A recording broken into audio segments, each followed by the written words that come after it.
Welcome to Game Changer World. John, how you doing tonight, man? I'm doing fantastic. I think Fight Club was a great weekend. I'm really looking forward to talking about it. Yeah, feeling great. How you doing tonight? Same, man. Yeah, I think there's a lot more fun stuff to talk about than what we originally anticipated going into it. So, yeah, there's going to be a fun night of conversation. Chat's already going on here. I like the double thing here. Krule's already buried. We'll Oh get to that one no. later. We'll get to that one later. we should we should save that one. I like that one. We'll talk about that later. I think they actually ended him very strong and set up that casket match that's just announced recently, but yeah, I'm looking forward to cooking on that one later. I think that one's going to be nice here. What else do we have?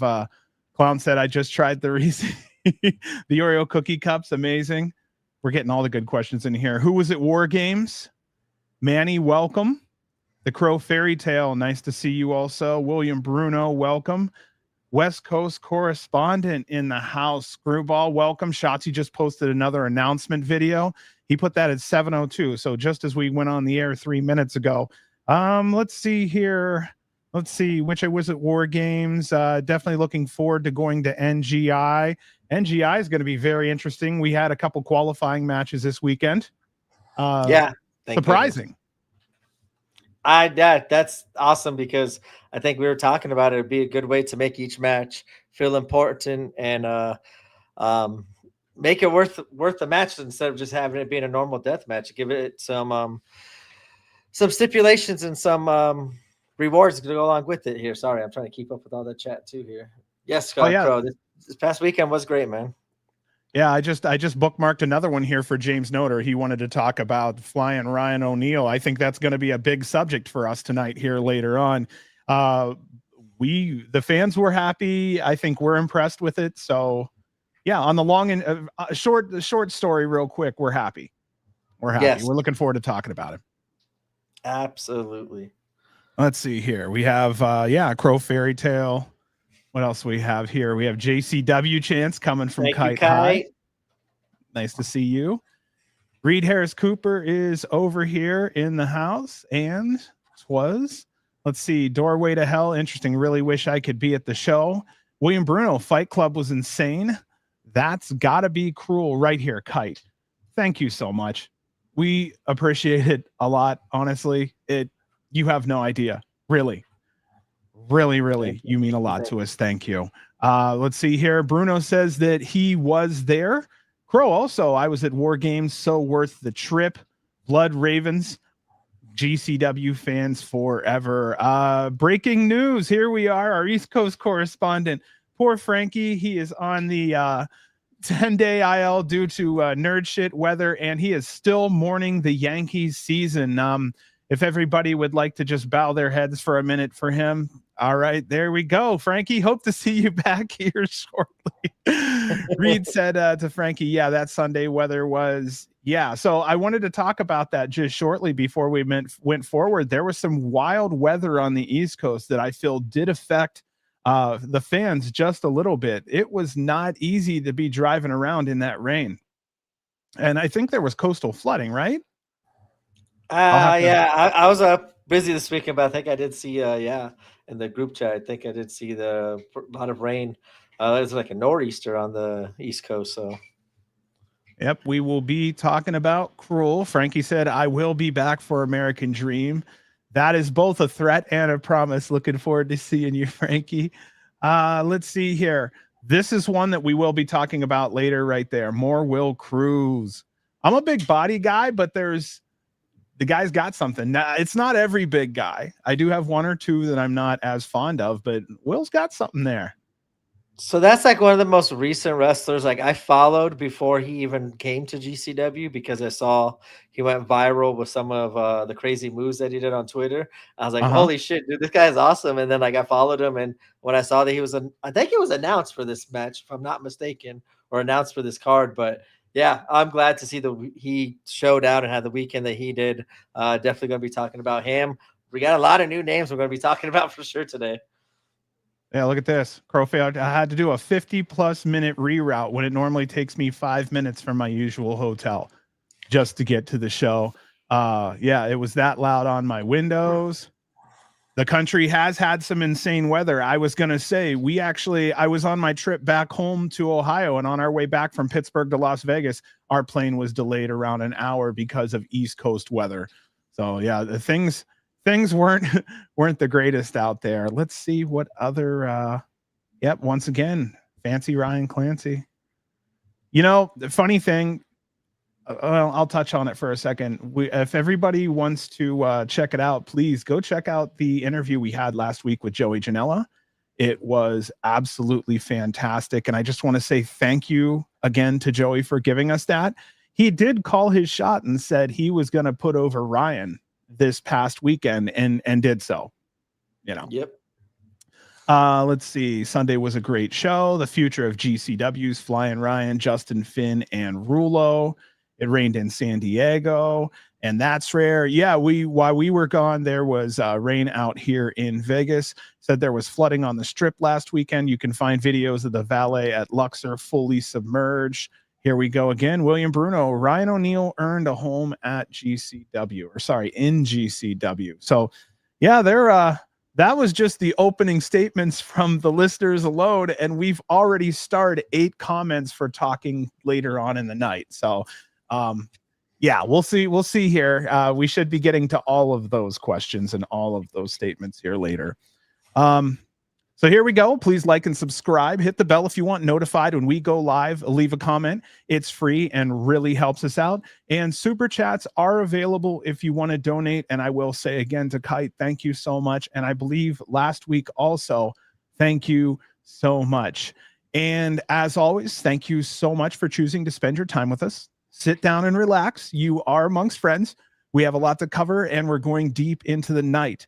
I do feel this will be a great show. Do you think we're ready to get started with the news, B? Yeah, we got some news in chat too, and some news that, yeah, let's break it. What's going on in chat? They were just talking about the Shotzi announced that House of Horrors match here. Holy cow, it was up here. Here we go. Beastman in chat. Oh, there we go. Doorway to Hell, Matt Tremont versus Josh Bishop. Really? Yep, there we go. Doorway to Hell, Matt Tremont versus Matt Tremont versus Josh Bishop. So that's nice. Interesting. I'm happy to see Bishop back in it. This should be a fun one for him, especially in the House of Horrors environment. I think he's going to excel and showcase something different, hopefully from his character that we haven't seen. Real fast, I heard Beastman. There we go. Beastman, definitely. Yep. I have some words for you positively and to eat some crow from comments long time ago, but definitely can't wait to talk about you, Beastman, and your weekend as well later.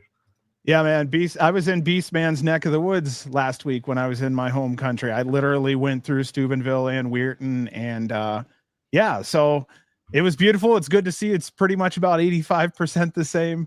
And yeah, we'll be talking about Beastman tonight. I think he did a badass job this weekend. Give him credit for that 100%. Also here, the Crow Fairy Tale. Cannot wait for House of Horrors soon. And Kite, thank you for the show. Like to see a joint show, Hood Slam versus GCW versus JCW. I'm guessing that's probably the Juggalo Championship Wrestling they're stating there.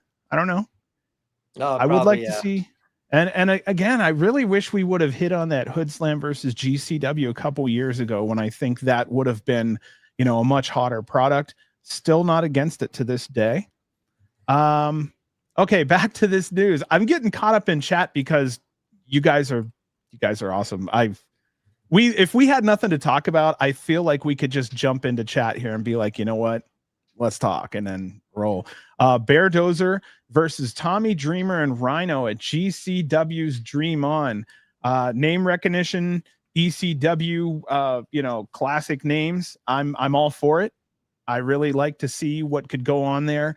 BearDozer's a dominant team, and the one thing I'll talk about more later is that there's just a lack of competition for such a strong team. But yeah. I have a lot more to say on the team later. I think they, as you said, they're so dominant, but just how they're presented too I can't wait to see this matchup with, as you said, legends Tommy Dreamer and Rhino, because I think that's only going to push the team even further. And with Bear Bronson on the trajectory that he's been in GCW as of late, as Isaac said here, yeah, Bear's been a new favorite wrestler during his time off, and GCW is a big part of that. What's up, Isaac? Bear working with those two legends, with Tremont even, and it seems like Tremont's kind of like building Bear to take over when Tremont's done, or at least to have the opportunity to be the next star in the ultraviolet scene for GCW, and for him to work with these ECW legends. I think that's just another notch in the belt for Bear in the current run that he's on right now. Right here. American Dream Mall Show need to appeal to AEW normies, and ECW names will do a lot for that. I also think maybe just going heavy on ROH names, or maybe even if possible, some TNA names, which who knows if something like that could happen. But yeah, anything recognizable that graces a television would be fantastic for our show and bring more eyeballs. I think we have a lot to offer to people, and we're the naughty company. I like to look at it that way. So yeah, the more name recognition, the better. I mean, Fight Club used to be Mox versus Gage, with Mick Foley doing a little appearance here. So I mean, I do think it's about name value. And Friday, November 7th at the Webster, Danhausen versus Priscilla Kelly was just recently announced. And also the one that I think you and I are looking forward to, Bear Bronson versus Cyclope. Banger of a fucking match right there. Yeah, that's another big name for Bear to put another big name notch underneath his belt here and keep building that ultraviolet legacy, beating all these legends and getting the opportunity against big names. And yeah, Cyclopes, as we saw last, he looked really good the last time we saw him in GCW. So I can't wait to see what kind of chaos they cause. Where's that? Webster. What state is that in again? The Webster is, oh geez. I know I'm the venue guy. That one's like, you're the venue guy, yeah. Me off here. Okay, help me out, guys. Where's the Webster? I'm hoping that the place allows glass. So hopefully, I know we've been there before. So if they allowed glass, then I really, really can't wait to see what they can do. But even if not, the creativity of both of them, especially the Bear, I think that's one of my big things of being a fan of his lately, is his creative thinking and how he approaches these death matches and having actual maneuvers and like thought process and psychology instead of just tube and punch. So him and Cyclope are going to get creative, even if it's no tubes. I can't wait to see that match. Bubba, oh my God, Bubba, I got to shout you out again, man. Every AC show, Bubba's the highlight for me watching, seeing the looking for that white hat. Havoc Pro guys, and Bubba Bear, man, Bear just gets right in Bubba's face, and Bubba's right there, man. I love it. Also, thank you to both Clown and to Manny for letting us know that the Webster is in Hartford, Connecticut. Thank you so much. And that's important right there. Thank you, Screwball. Yep. Hartford had glass, Lex. Oh, look at this one. Oh, sorry. We both are on the same. Give me Teriyaki versus Drew frickin' Parker. You think Teriyaki could happen? Jacob? You know what? Maybe? If someone wants to look it up, that'll be a cage match. Whoever gets that answer first wins our sympathy for the night. I need some sympathy here, so I'll look it up myself. Right here. I still love and miss the Kirks. I still brag. We got that interview right before he retired. He didn't say anything to anyone, nothing. Yep. I still recommend going back and checking that out if you get a chance. Fantastic interview. And now going back, knowing that this was towards his announcement of retirement, even more important. Yep. Love them Kirks. See it in the J Cup. Yeah. Teriyaki, Drew Parker in the J Cup. Very interesting idea.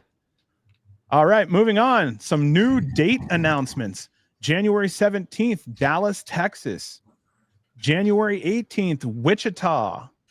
March 7th, Columbus. And March 8th, Chicago. So those have been added nice and early, by the way. Chicago's like 5 months announcement ahead of time. I'll take it, though. Fuck it. It's nice to see they're going back. Yeah. All right, then. Are we ready? Yeah, I think we're ready, bud. All right. Art of War Games, night 1 from the Showboat in Atlantic City, New Jersey.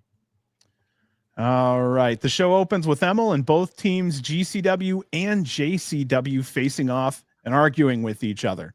Senior referee Adam Galt keeps everyone separated by himself, magically holding back 10 people. We have a coin toss. Team JCW has the advantage tonight in our main event. So that was primarily the point of that opening, was just to let us know JCW will go first. And of course, the heel team, needs to go first here. I like that there was an opening video like that. Those are always fun. I love those little opening montages for the coin flips and all that stuff, the battle bowls, the drawings and stuff. Like, yeah, that adds a little bit more importance before the night has even started. You start off the night right there. It caught my attention. So yeah, I was really looking forward to it. We have a video comprising of highlights from past fight clubs. There were some juggalos in the crowd. The white balance on hard cam was a touch off. Is there a better way to hide the duct tape being used on the apron, especially on hard cam? Brett posted on X, this was also the last time that GCW and JCW meets. I'll just say for now, we never know down the road. I also want to give Mose and Veda Scott all of their credit. I think they did a great job on commentary, and if I'm correct, all weekend. I believe we also we heard Tony Deppen and Emil also getting on commentary sometime throughout the weekend. All did a fantastic job, and they really stuck to the story as much as there was one or not. No, I loved it because they provided so much backstory and knowledge of what's been going on, and added more insight to just what was happening in the ring, but the backstory and kind of foretelling too of what would be happening from night 1 to night 2. I enjoyed all the commentary, as you said. Even Tony's the night 2 commentary was awesome, but Mose and Veda and MLJ, when he was on, absolutely killed it all weekend. I'll just go to this real quick. Casey Kirk just is not available for wrestling related things. We definitely had a small talk with Brandon about that at the time, and just said we wish the best and whatnot, but we would have loved to have had her on, by far one of our favorite death matchers, especially of those times. So yeah, did you announce the first match? I've been so interlaced. Like if chat wasn't on, we would have such a more direct talk, but the problem is that somebody says something important in chat and it's like squirreling like in 100 different directions. Okay, yes, watching back from this weekend, everyone on comms were spot on with adding on to the story being told. Yes. Yep. Me and Bubba are on the same page. Look like B agrees. Yep, good stuff. Absolutely. All right. Our opening match was Yaki versus Tony Deppen. Okay. I'm going to be a little rougher than usual. Just that's the way it goes. I couldn't hear Terry's music. I just want to be fair about this. We're not hearing as much of the wrestlers' music. And I think that at GCW, one of the huge benefits we have over larger companies is that we can have real copyrighted music. Why aren't we turning that up maybe a little more and using that to our advantage? Again, this is just a matter of like personal opinion, of course, respectfully. But like if you listen to all other shows, when someone comes out, that music is loud and clear.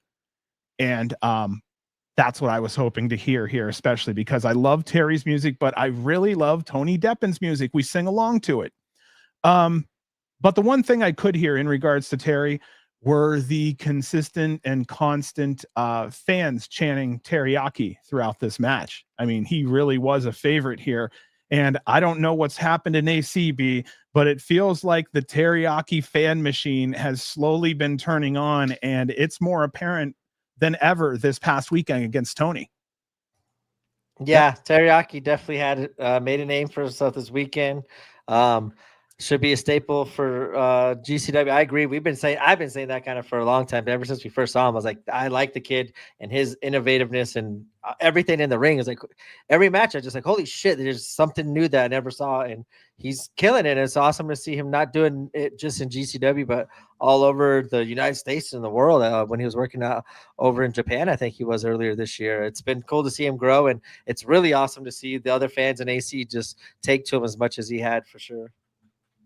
He said he has a video game moveset. He does. He has like one of those ones you just make it. It doesn't make any sense at all, but it's fun to watch and play it. Well, the other thing that was said there, they were saying the audio was kind of hard to hear inside the venue also.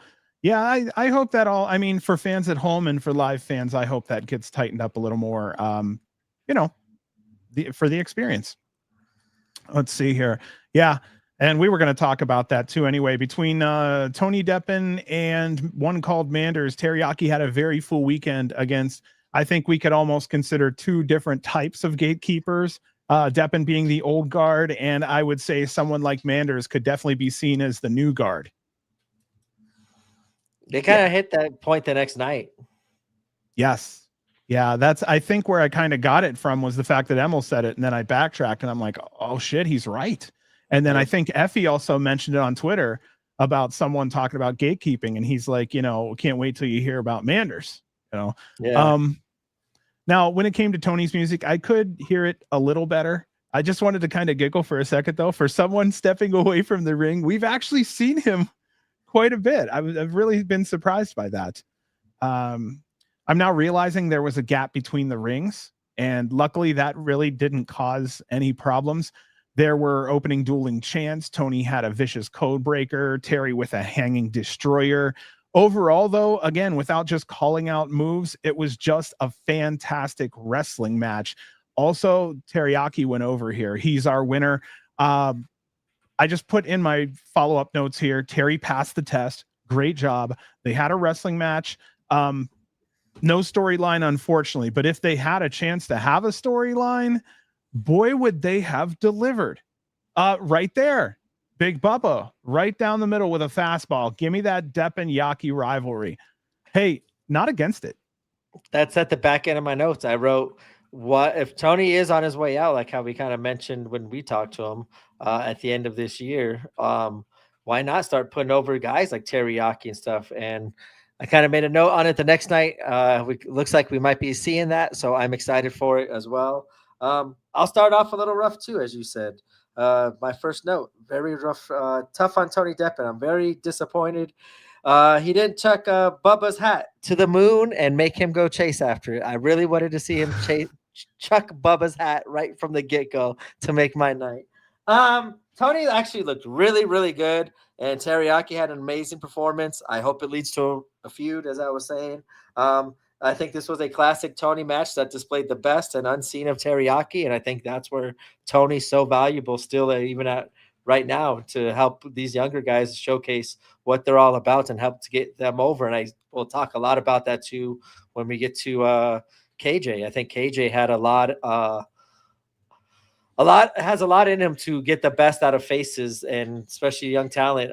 I think I could see right now GCW could use heels like that. Let's see here. He said, Tony said on Twitter that his match with Yaki lit a fire in him, so he might not be on his way out. I like this idea from James Noter right here. Good to see you, by the way, James. Have Tony go on a losing streak to young guys, then have him build himself back up. That seems more like a fitting stepping away, GCW style also. You know what I mean? Keep him in our system. Let him kind of go his way in our form. Also, Big Bubba, you should have a gimmick cowboy hat, like something really cheap. So if it does get thrown, you could just be like, to hell with it. Jack Cartwheel one time also had a light up cowboy hat. Do you remember that? Remember Jack Cartwheel hat? Was that in Dallas or something like that? Yeah, it was a light up, dude. Bubba, the other thing that would be funny is that if somebody threw your hat, all you do is just reach down and grab another one and put it on. Dude, he was so close. That was the first face I saw right next to Tony Deppen. I'm like, come on, Tony, give me what I want. But great performance from Tony and Yaki. Great way. Like, it felt like a classic way we start those AC GCW shows. A legend against like kind of up and comer, or like kind of like the gatekeeper to kind of put over like a new face, or we get like the young guys versus the young guys themselves. So this one felt like a great way to start AC and kind of a classic way to start Art of War Games. Let's see here. He says, I was in fact the one holding Bubba's hat to his head. Or Cloud says, have the hat on a string so you can pull it out of the air. Tony tucks it, just like a fishing hook, just reel that shit back in. And this is right here. Give my man a fucking job. Frankie said, I've said in the past that Nick Gage on commentary would be cool, but Tony could also be in that role. Someone as that Jerry Lawler Taz veteran role. And I'm not against that also. Nope. Same. Okay, here. So what else do we have? How's it going, gents? Casa, good to see you, bud. I have been busy. I don't know if you had heard, but I have been literally out of the state and handling family stuff. So it has been wild. Again, hope to see you here in December. Let's see. We had 2 hats we brought.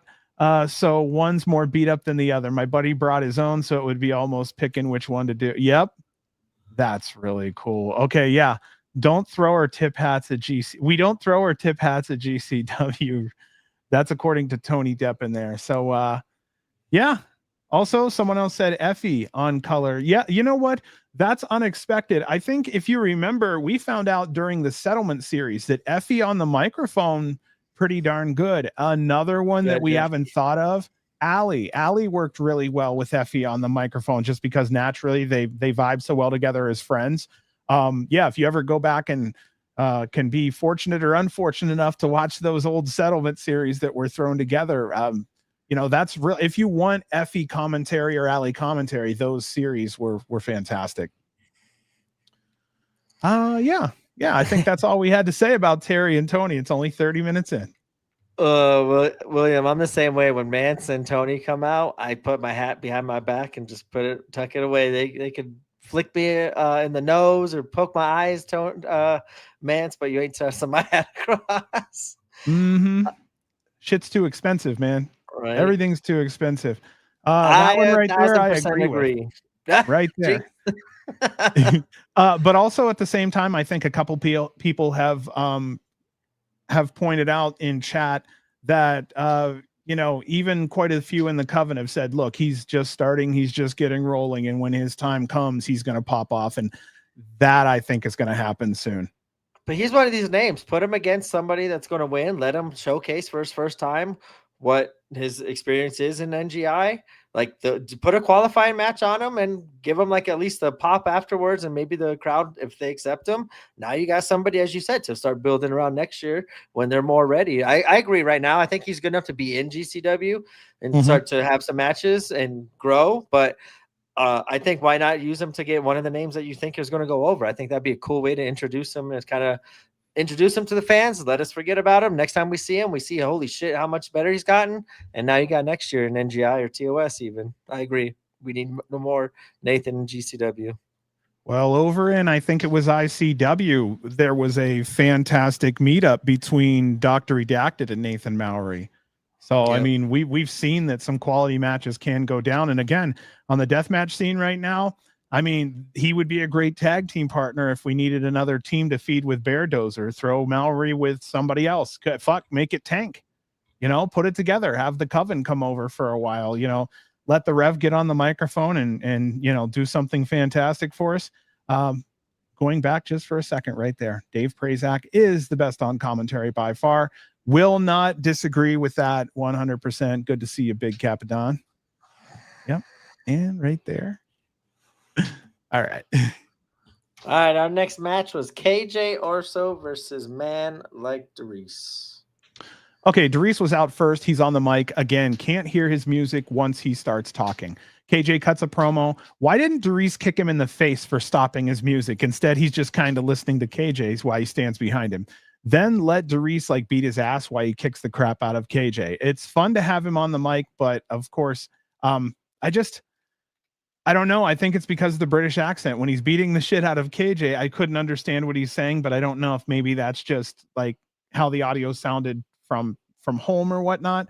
But I love when he's beating someone's ass and has the microphone and he's just talking shit. But again, there were fans that were saying it was kind of difficult to hear in there what he was saying. So there's that. Here we go. KJ really has heat. Yep. Love the new KJ asshole chant. I thought that was badass. William, KJ Orso is fun to hate. Yeah, he's doing that job, man. I like the part that KJ interrupted him and MLJ. Yeah.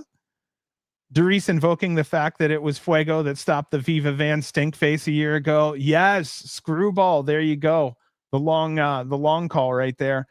Can we get more of boisterous behavior? Dereiss is cool and all, but I'd like more of the team. Bro, let me tell you right now, we were one of the first people to jump on board over here at GCW on boisterous behavior. We've wanted them back since the first time we've seen them. That team has not gotten old. And I think they are perfect competitors for Young, Dumb, and Price or Busta in the Brain, whatever, they end up going with. Let's see here. Sorry, I got caught up in what's going on, but yeah, our winner here was KJ Orso. He had a surprise pin. Unfortunately, there was no storyline, but here's another one where if they had a storyline, with a little forethought, if they had a storyline, this would have elevated this match and also elevated Fight Club Night 1 because their wrestling was there. Just throwing a story would have made it feel more important. Oh, I think you're muted, bud. God damn it, I was the first one tonight. I'll be right back. James, I have to close a window. It's actually really cold in Vegas tonight. No, you're good. I got pretty big notes here too. KJ, definitely, or James, I don't know what KJ you're talking about. Definitely not Orso there. Definitely can't be a blast to meet every time I've met him in person. Yeah, ZMZO, same thing. Fuego's creativity in backyard wrestling. Love KJ doing the triple springboard to the eye poke. I popped on that one. I was like, that asshole. It was perfect here. Almost got his wish again. KJ about to give his own steak face. Yeah, KJ just pinned. The number one contender to if we want to go down that rabbit hole, I actually kind of will be talking about that later with Effy here. So I thought the entrance was perfect. I love the KJ cutting off MLD's entrance was perfect. Got the heel heat as we all mentioned there, all those people in chat. This is a feud I could get behind, as I was saying earlier. I think both of them, as I'll say later, are just awesome, and I think they could do a lot of fun stuff. And even in a short feud, both have the crowd in the palms of their hand. I kind of was wondering where KJ and Sam now go from their match in LA. Is that feud over? Where's Stackhouse going to go from there? Where's KJ going to go from there? I love this match. I thought the match ruled from everything from the fans into it to the much heel heat as KJ got to all the shenanigans that KJ did from the triple springboard eye poke. KJ's so damn good in the ring, on the mic, possibly the most hated heel on the roster, and MLD's being the same, but being a face and growing his popularity each show. He's one that he is one of a kind and creates memorable moments every time we see him on TV. Please make this a feud when MLD is back for his set time, as I think this short feud could create magic and create stars out of both of them and could be good for both of them in the short run and long run. But I think bravo to be given a no-nonsense, nothing match to have a lot to talk about afterwards. That's awesome. And both of them, congratulations. It was awesome. Good job. I hate to give KJ his flowers, but he earned them, I guess. Now you're about to be the one on mute. I'll save you here. I don't want you to be second. Oh, and I just want to say thanks, guys. Fantastic match. Yeah, it was awesome. I died. Yeah, during there. This is from day 2. Oh, I don't know which time about day 2. I don't know. He said day 2. I don't know what the day 2 is there. KJ versus Effy Stackhouse versus for the title. That's interesting. Give me Stackhouse and Will Cruz as a tag team. Yes. Yes and yes. Bring back Cruz. All right. Speaking of Cruz, that's where I'm at right now. Well, let's get talking about him then. 6-way scramble: Joey Janela, Austin Luke, Logan Cavazos, Lucky 13, Ryan Clancy, and Will Cruz.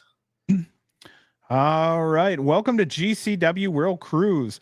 Again, more big guys in wrestling. At least Cruz won't have to job out, hopefully, to anyone. Nice spinning crucifix, nasty spot with a backflip off the top rope. Again, with all of these big guys, if you treat a unique big guy properly, he can add something to your card that is very hard to find elsewhere.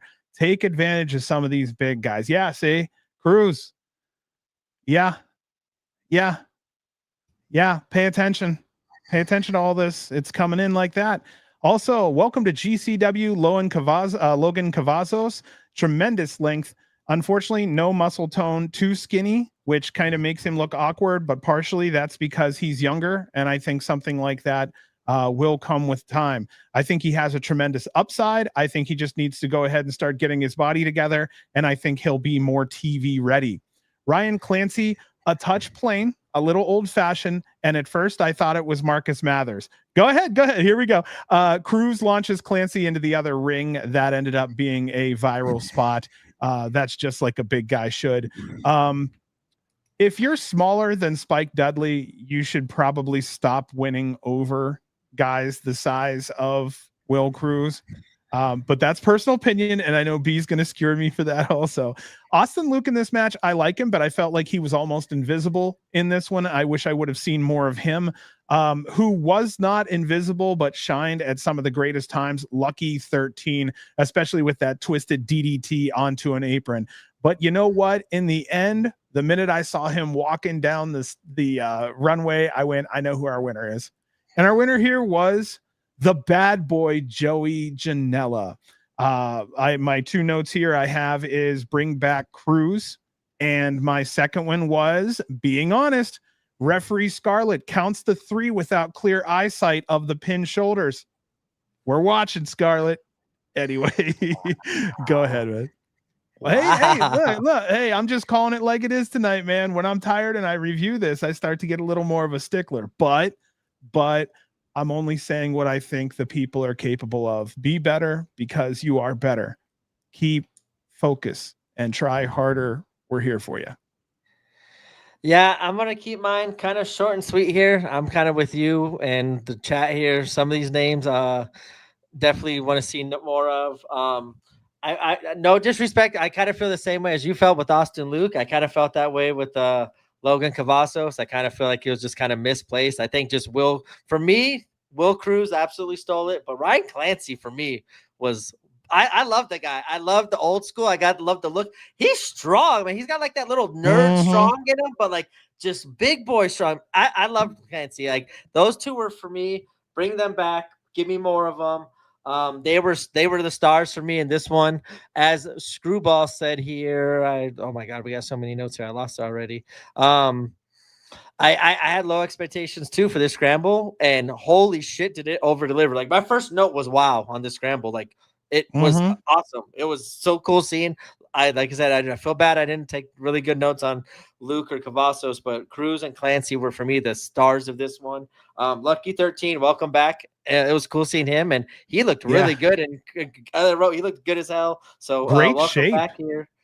Yeah, he looked really good and still like flying around there too. So I think Clancy has his own little fancy kind of fit in GCW. I really do like him. Cruz was, just seeing him, as I was saying earlier, go viral with some of those moves, and then seeing him perform in GCW and seeing the AC crowd kind of explode for him was very awesome to see. And we better see a lot more of Will Cruz in the future, because I don't know how you don't bring him back after that performance.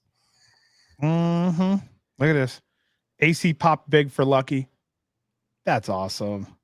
Okay, so I just looked up Logan, and for 17 years old, he's gotten around, although I wonder who got him into the scramble. I mean, it could just be his hard work, and he was available, and they're like, okay, this kid's got a little bit of something behind him. And since Nick 17? Wayne, I feel like, and since Nick Wayne, I feel like we've been looking for that young, shining star that everybody can get behind. Like, we don't have a, oh, geez, I can't think of her name. We don't have a, it doesn't matter. It'll come to me later. But there used to be a lot of young, shining stars. Billy Starks used to have a lot of young shining stars that we could get behind and we'd push, that we knew were eventually going to make it to TV. And I think Ryan and several others may fall into that same category. It's just a matter of when. But yeah, I saw just the trunks and the pose, and I went, very classic. Very classic. A little plain for me, but very classic. And I think that's his point, by the way. I love like the William Regal kind of moveset style look. Like I don't know. I feel like I think this is not the first time we've seen him in GCW, but like I from this performance from last, like he was able to show off a little bit more this time than he did last time. And scramble belts, more scrambles, just giving him and Cruz over here. I'm going to say this about the next scramble too. Like There's some stars built in the scrambles here, and that's like something, once again, a classic old GCW back in the old, as we were kind of talking about the heyday of war games. Some of those scrambles were like left the like kind of were show stealers and left the crowds craving for all the talent and please come back, and the crowd pounding the mat after the end. So it was awesome to see the new stars shine as well as they did in this one. Our next match, Husk. Where's Beastman at? Hopefully Beastman is listening. Beastman going against the one called Manders. All right. This was definitely a fun match between two bigger men. Again, the old guy here. This was more my style. I could have seen this on WCW on any night back in the day. Both men kept throwing each other into rows of full chairs. It had that ECW style hardcore brawl around the arena style situation going on. An amazing spot. Manders putting Beastman up on his shoulders and slamming him through a door. And you can see that Manders had his whole muscles put into carrying Beastman across there. Yeah, this was hard hitting, a lot of fun to watch. I would like to see this one put back together again. And again, good enough that if there was a storyline here, I would have really looked forward to seeing that. Our winner was one called Manders, but I'd have to say both men came out of this looking better than when they went in, and I'm thankful for it. Yeah. Yep. Real fast, all of these notes are going to be very heavily Beastman. Manders, you know I love you. You know we love you. You know we shout you out and how much you improved here. I didn't even think about it as much as I talked about stories. Beastman and Manders having a little quick little feud would be fun. We've kind of seen it a little bit in JCW, but I all for it. I think it'd be really good for both of them here. So that was a great call by you. Beastman going after Emil during the intros was fun. Emil needs a pay raise for security as much as he's getting fucked with now during all these entrances and introductions here. Manders calling Beastman out to start the match outside, and we get the epic holy shit or oh shit from Emil. I loved it. Just like, yeah, Manders was not wasting any time. Get this shit going. Nope. Using the person in the wheelchair was hysterical. And here's where I got to eat crow on Beastman. So when we first saw Beastman, my first match I recollect is like the tag match. I believe it was with Joey Janela and JCW. And I was like super hard on him. Like, whoa, what is this guy? Like, he's got the Beastman, but I don't think like in ring and everything, like ain't going to work. It ain't for me at that time in JCW. But since he's been back in the States after what he did overseas and the tremendous job he did overseas and how much he's grown as a competitor and as a beast here, I got to just take some words back here, man. Beastman has improved so much every time we've seen him. It's cool to see because I know it's hard on him, but it's like as we talk about seeing like the wrestlers we like and seeing them improve and then now go to TV, like seeing someone definitely Emil does to kick Orso right there in the Husk. But seeing like someone like I was hard on, and now I've kind of like grown to being like looking forward to their matches and stuff because I didn't think it was going to be my style. It's so cool because I'm not a hard person. I'm a hard person to win over. I kind of got my own styles and people I like and everything. But Beastman is improved, and like every match just feels like it's going to be a train wreck. And with people like Manders and Mance and Tremont and Brad Bronson, like he's got all these people to have great matches with and perfect style matchups for him. And I think these perfect matches that he's having stylistically has helped him grow. And I want to see him keep on growing there. And I want to see also what he's able to do against someone like a flying Ryan or someone like a high flyer and see him now be the dominant beast instead of going up against someone his size. So Beastman, shout out to you. You've won me over, but great weekend you had. I shout you out later on here too. So awesome, man. Just keep up the good work and great match. I loved it. And since we have your ear, I just want to let you know also that I really saw the greatest step up in your work when you were over for that tournament in Japan. And I want to say, I don't know if someone spoke to you about it or if you did some research or some homework, but I will say that when it comes to what a big guy was and who a big guy is, I felt like you really started to lock in right around that time, which I maybe could have been about a year ago. But I just want to tell you, that's when I really seen you kick off because my expectations on your first couple JCW matches weren't as high. And then, I watched a 3-round run in Japan and I went, okay, this guy's got something. You come back over to JCW, GCW, and I go, okay, this guy has a new breath of fresh air in him. You can tell that there was something about being a big man that clicked in his head, and it changed who he found the beast. And you know what? Sticking with that, I think is fantastic. The other thing I want to say, since I have your ear, is every now and then shit happens, stepping on a chair or something accidentally. You've rolled with the punches wonderfully. And I want to tell you that that's the only way to handle it, because if you let it get to you, so would the fans. And so I just want to say, keep pushing, brother. You're doing it. I don't expect my Beastman to be as fancy as Ryan Clancy here with his feet work. So yeah, Beastman, keep, like as you said, rolling with the punches. But you were on the right track there. But I was on the same wavelength at the same time. Like he found himself in Japan. He found the beast. He found the monster, and like that's perfect. Like that's what I love about Japan. Like especially for wrestlers like Beastman, the big monsters. Like you get to find like.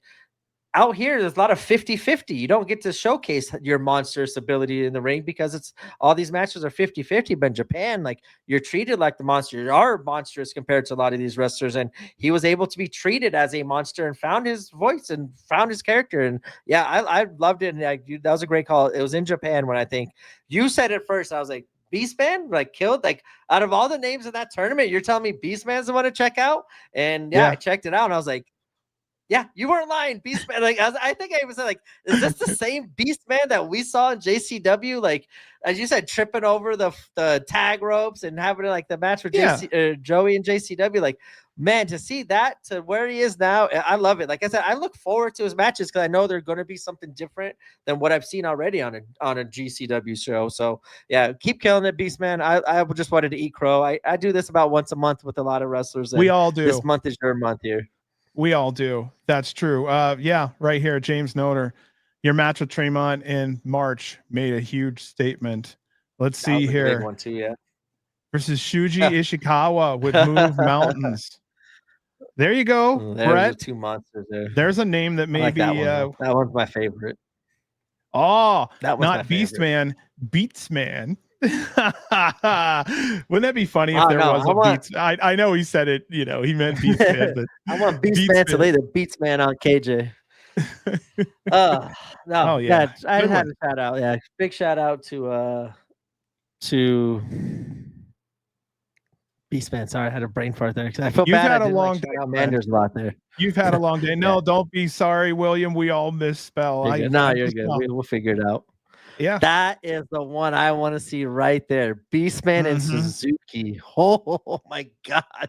Yeah, that one. Please. And personal message here from TJ over at Havoc Pro. Beastman, please stop stealing Bubba's hat. It's not nice. I must have missed it. That would have popped me.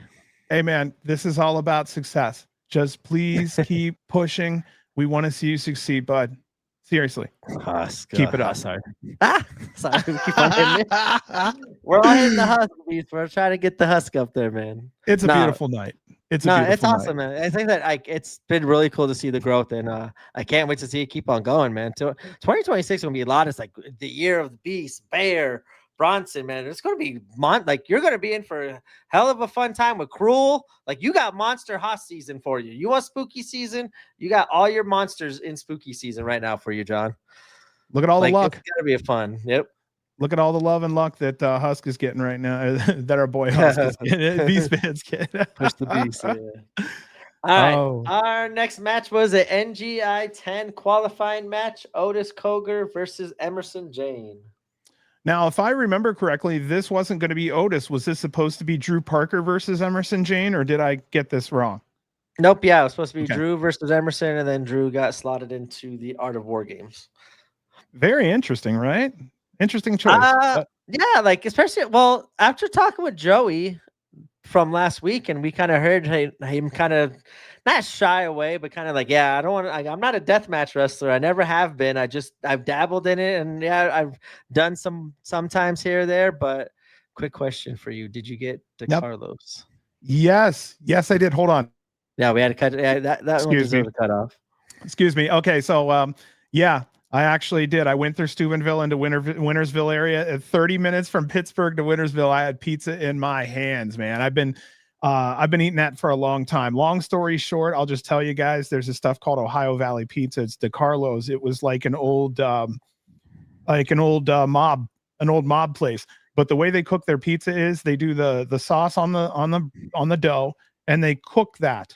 After it's cooked, then they put cheese and pepperoni on second, and then they put it in a box, and it steams the cheese and the pepperoni, and it's real thin pepperoni. So you can have it cold with the cheese and pepperoni cold. You can have it steamed, or you can get a bag of cheese like on the side they'll give you for free, and you can go home and sprinkle cold cheese on the shit. So it's unique and awesome, and I've been eating it since I was a kid. So yeah, I'm not saying it's like the greatest pizza ever. What I'm saying is it's unique to the area. I grew up on it. It's like $1 a slice, $1 a square. Like they made it so kids could get food after school. Like, can't ask for better, man.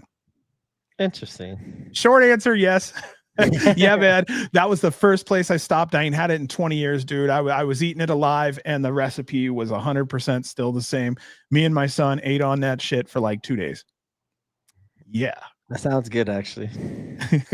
Yeah, just quickly going back to the whole thing, though. Yeah, Joey's like, yeah, like you added glass ceilings. No, I'm out. Like, I'm good. Like, get me out of that. But I like how it kind of was like a story, and kind of how it led to perfect right here. Drew Parker. Like, I think Drew was the one that should be in it after the whole JCW showdown stuff. It absolutely made sense. I don't want to shout some, like, later on. I'm going to say one name. I'm kind of. Which I'm probably in a couple months we'll be doing the Beastman talk to somebody else here, but there were some names there like didn't make any sense why they were in it, and some names were left off. So having Parker being inserted back in, though, I'm very happy. Obviously, being a Drew Parker fan, and I'm glad he got a spot there. All right, big guy talk here. Nothing beats a Jersey tomato pie. Toppings and cheese first, then they sprinkle tomato sauce on top. I'm into that. I'd give it a try. Interesting. Yeah, I eat just tomato and tomato sauce and bread, and then they sprinkle shit. I mean, I'd like to try it the other way. I think it's like Taco Bell, where it's the same 5 items, like cheese, lettuce, meat, and then they just like put them in different ways to make it. Yeah, dude, what makes Taco Bell for me is that nacho cheese sauce. Yeah, that's my shit right there. Anyway, we're talking wrestling. That's a Chicago deep dish. He's saying, I love a good Chicago deep dish. There's a couple. There's a place I can't think of the name. It's not Rosati's, maybe. Anyway, doesn't matter. All right, here. Yeah. Oh, look, death before deep dish. We've started a problem.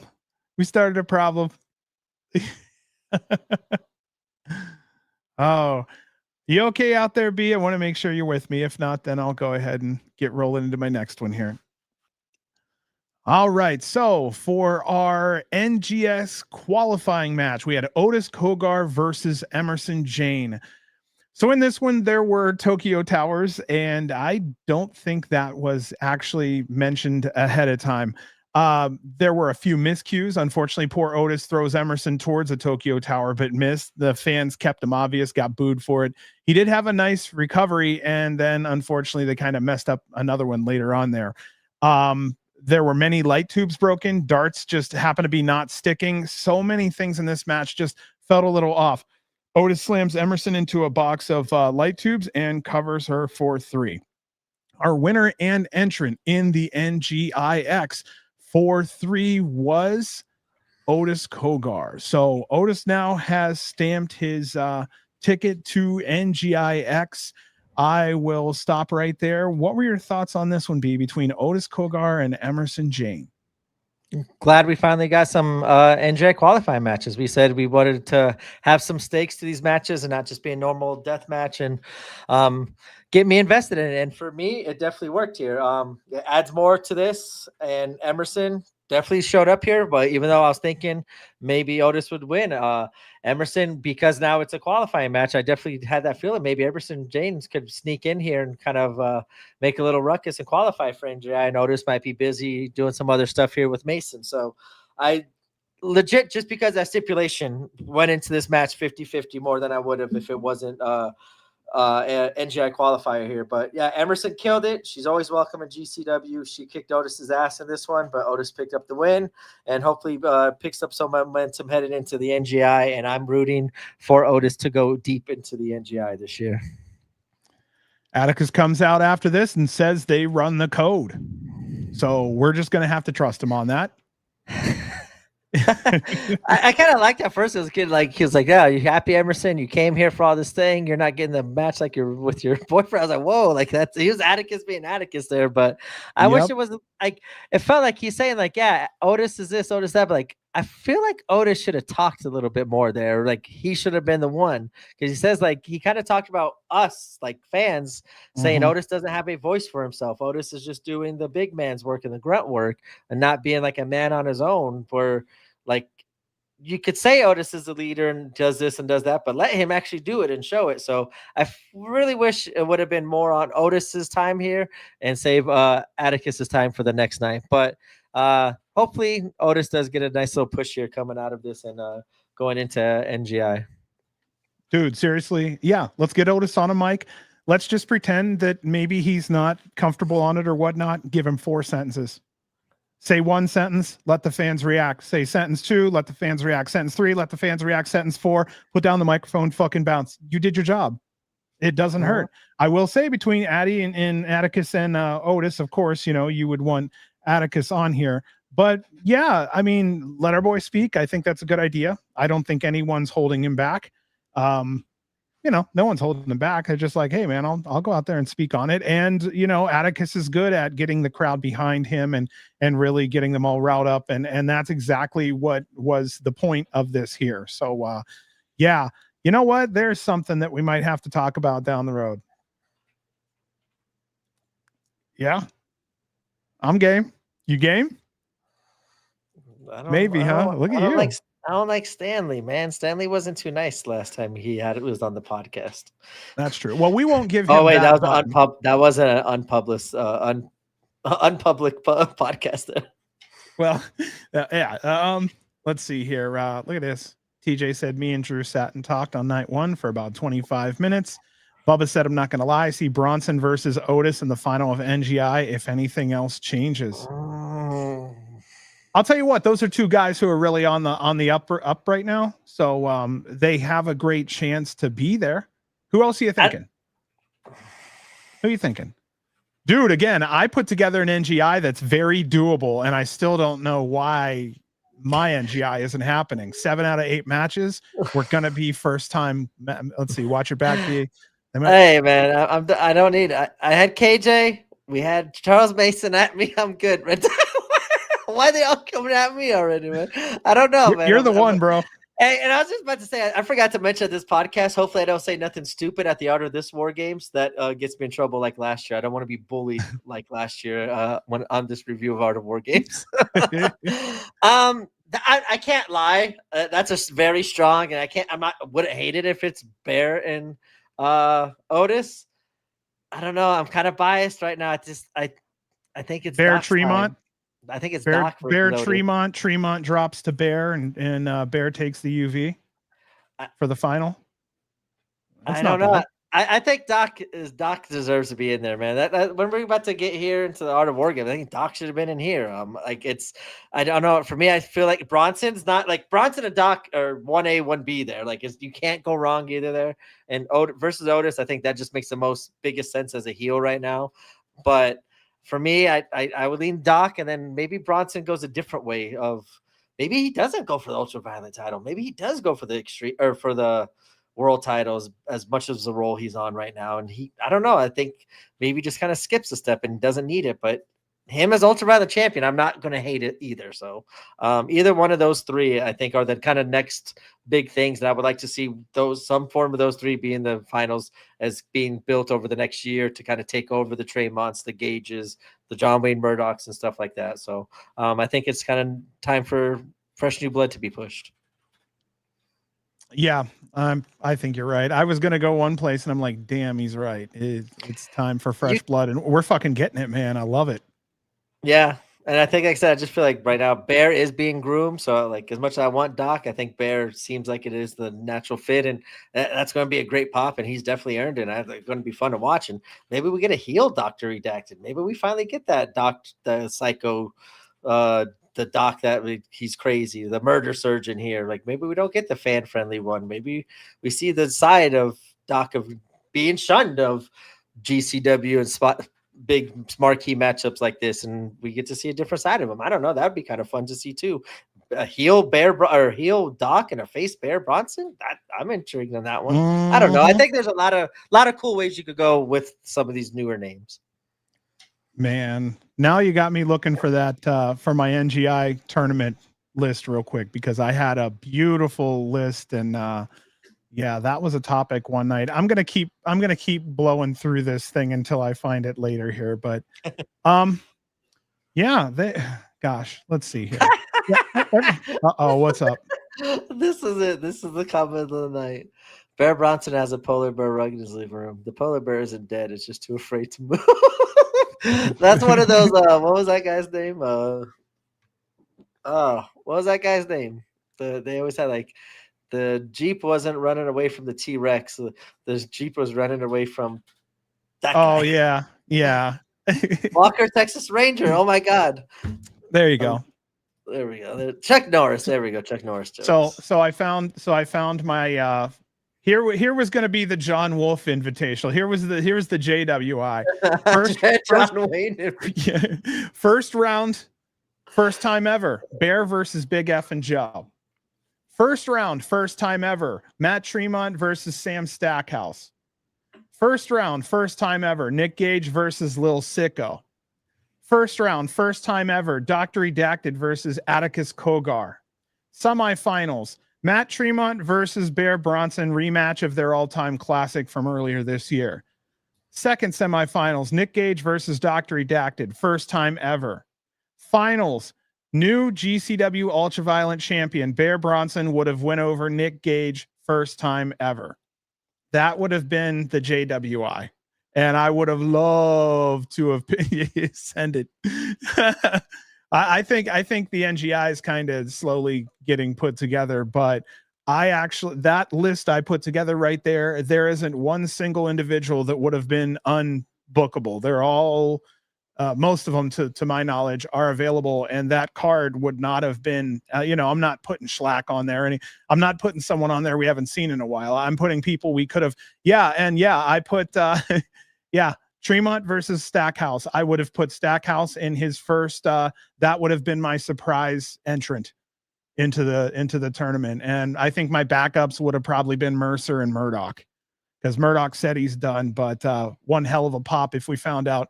Guess what, guys? Entering the tournament is John Wayne Murdoch. That would have been death for whoever he walks with. So yeah, there we go. The JWI. So then the cage is getting built. So I want to say great job, John Ash and GCW, for putting up something to watch during the setup of the cage. Also followed by a rundown of what led up to the GCW JCW match that we had.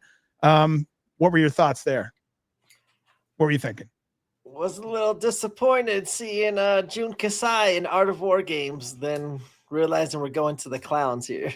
I can't lie on that one. That one, I had some memories of Takeda and Kasai. I'm like, oh man, those were the Art of War Games. And I just no offense to JCW or the talent there. Like I'm gonna when we cover this one, I'm gonna eat crow here on the JCW. I think they killed it in this match and everything else. But knowing the ultraviolence we get from a Takeda, from Kasai, from the Freedoms roster to JCW and what they could do for violence, I was kind of like knew I was not going to get the same amounts, but I will enjoy and talk about the great storytelling they did to kind of make it make sense, where that didn't really happen too much in the Freedoms GCW style Art of War Games match.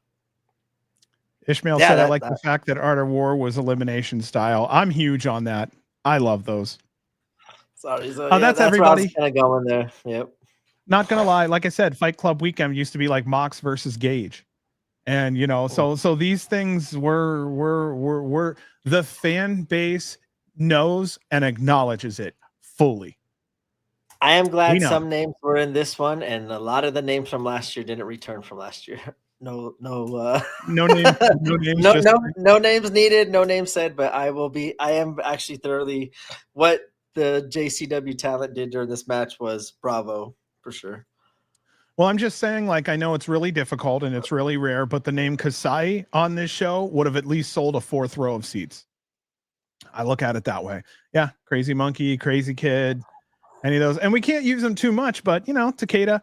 By the way, Rena's shooting shit down in Mexico. I mean, I wonder if there's a possibility we could have had Rena up as a surprise. Yeah. I don't know. And then here's the opposite side of the ball. Screwball saying, I actually dislike elimination rules in war games. There's already half the match where it cannot end, and it extends it further, and they just rush through all the spots after everyone is in. Not against that idea, and I think he's right. Actually, I agree with both of them because they're right on in their own ways there. Same, yeah. I don't remember the eliminations being out of the ring though, like in years past, as much as it did this year. With those people jumping outside the ring, I felt like that was more emphasized than in years past. Where like, so for me, it makes it seem like they were kind of making, maybe that is a traditional rule we just never followed or never really noticed until now. But that, thank you. I felt like it was new. We're pretty hardcore fans. I think you're right. I don't remember. Now maybe we're wrong, but I felt like there were times where several different people had went outside and then somehow let's see here. Crow's got me dying there. All right, fuck that Dudley dude who just retired again. Congratulations to them. Never say never. Never. Please come back to GCW. Cyclope into the classroom's worth of deaths was a big spot a year. Yep. Oh man, that was sickening. I didn't like them replaying that spot again. I actually had to turn my head. I'm like, seeing Cyclope get knocked out like that was not my style. Yeah, that was rough. He took him a while to get his bearings back after that one. That was kind of spooky. Yeah. All right. Art of War Games match. Team GCW represented by Bam Sullivan, Drew Parker, Effy, Matt Tremont, and Mr. Danger. Going against Team JCW, Too Tough Tony, Cocaine, Madman Pondo, Shane Mercer, Willie Mack. I want to start off by saying I was rough on referee Scarlett Donovan earlier, but I do want to say in this cage match, being inside the cage, great job, Scarlett, for handling this match. Not easy. A lot of stuff going on in 100 different directions. So great job there. I see tubes, curved light tubes, bundles, doors, thumbtack baseball bats on a jousting stick, a ladder, a glass ceiling, and more. This was truly War Games. Was it just me, or did you feel it was hard to watch the match through the cage? I'm literally just openly asking you, was it just me? I didn't find it hard at all. I kind of found it better than I kind of miss the Chicago, like the Hoffman Estates view of the Art of War Games match. Some of those wide out view, like the big long angles that we saw from far away. I kind of missed those angles for the Art of War Games matches, but I didn't notice anything too out of line in this one. Well, it was interesting because at one point we did have double hard cams and they kind of almost merged them. And I'm thinking, damn, why didn't you guys just merge them? We would have had the whole view right there. But you know how it is. I mean, something to think about later. So Pondo was out first. GCW answers with Matt F. and Tremont. That injected excitement into the fans. The Pondo and Tremont matchup is especially great just for history purposes alone. Cocaine comes in, uses cocaine on a light tube. Bam Sullivan is out next, can barely hear his music, but he does have a head full of steam. Tremont flipped Cocaine into a Bam Sullivan powerbomb, a fantastic move. Shane Mercer was out next. He hits Tremont with a moonsault and battery. I didn't have that one on my bingo card. Mr. Danger's out next. He goes to the top of the cage to start his entrance. Huge GCW chant. Again, hot start. Great job. Willie Mack is our next entrance. Then Drew Parker. It's hard to catch all the action because there were times I could hear big crashes and I didn't know exactly what had happened. Too Tough Tony arrives with Violent J. They're pouring out the drinks for the fans. Emil points out that Team JCW has the advantage and Tony should have gone directly into the ring. I will say here, Emil's right. but this is a party atmosphere. And again, no storylines. But yeah, if this was a very high stressed, high crazy, Tony would have just hit the fucking ring. That's just how that would have went. Effy's next. He's also our final entrant. Danger and Cocaine go through the glass ceiling. Fans go nuts. Danger covers Cocaine and he is eliminated. This made the first time in the match that Team GCW had the advantage. Bam gets thrown off of a scaffold and through a glass ceiling. Mercer and Drew Parker fighting up top. That's when Drew eventually hit Mercer with light tubes until he fell from the scaffold to the floor. Mercer literally looks at his finger all bloody and looks up at Drew. I'm guessing maybe a tube cut his finger when they were doing their spot. Mercer starts to shake the scaffold and Drew Parker falls off the top, getting eliminated. Mr. Danger and Pondo go through a lot of glass out the side of the cage, both eliminated. Pondo literally sacrificed himself to take out Danger. It's now Tony versus Effy and Tremont. Tony hits the flaming meteorite on Effy and covers him for 3. We're down to Tony and Tremont, the only 2 soldiers left in this battle. That's when Violent J enters the ring. Brett does what he could to stop him, but Jay pushes Brett down and he enters. Jay has Tremont hold up Matt. Tony missed and hits Jay with a flaming meteorite. His hair is on fire for quite a few seconds. Brett enters the ring, hits Tony with a bundle of tubes. Tony is down. Tremont goes up top. That's when Brett hands Tremont a bundle of tubes. Tremont comes off the top rope and crashes onto Tony. Tremont covers Tony for 3. Our winners in the battle, Team GCW. I wrote here some huge spots in this match, no storyline, but yeah, glass spot here. What are you thinking? We have this art GCW versus JCW storyline, man. I still feel I'm giving them shit because they still should have said it's 7v7, guys. This was our final blah, blah, blah. And that was really the point of the story they missed here. I know I'm being a hard ass. Like I said, 9-7 and we're done with it.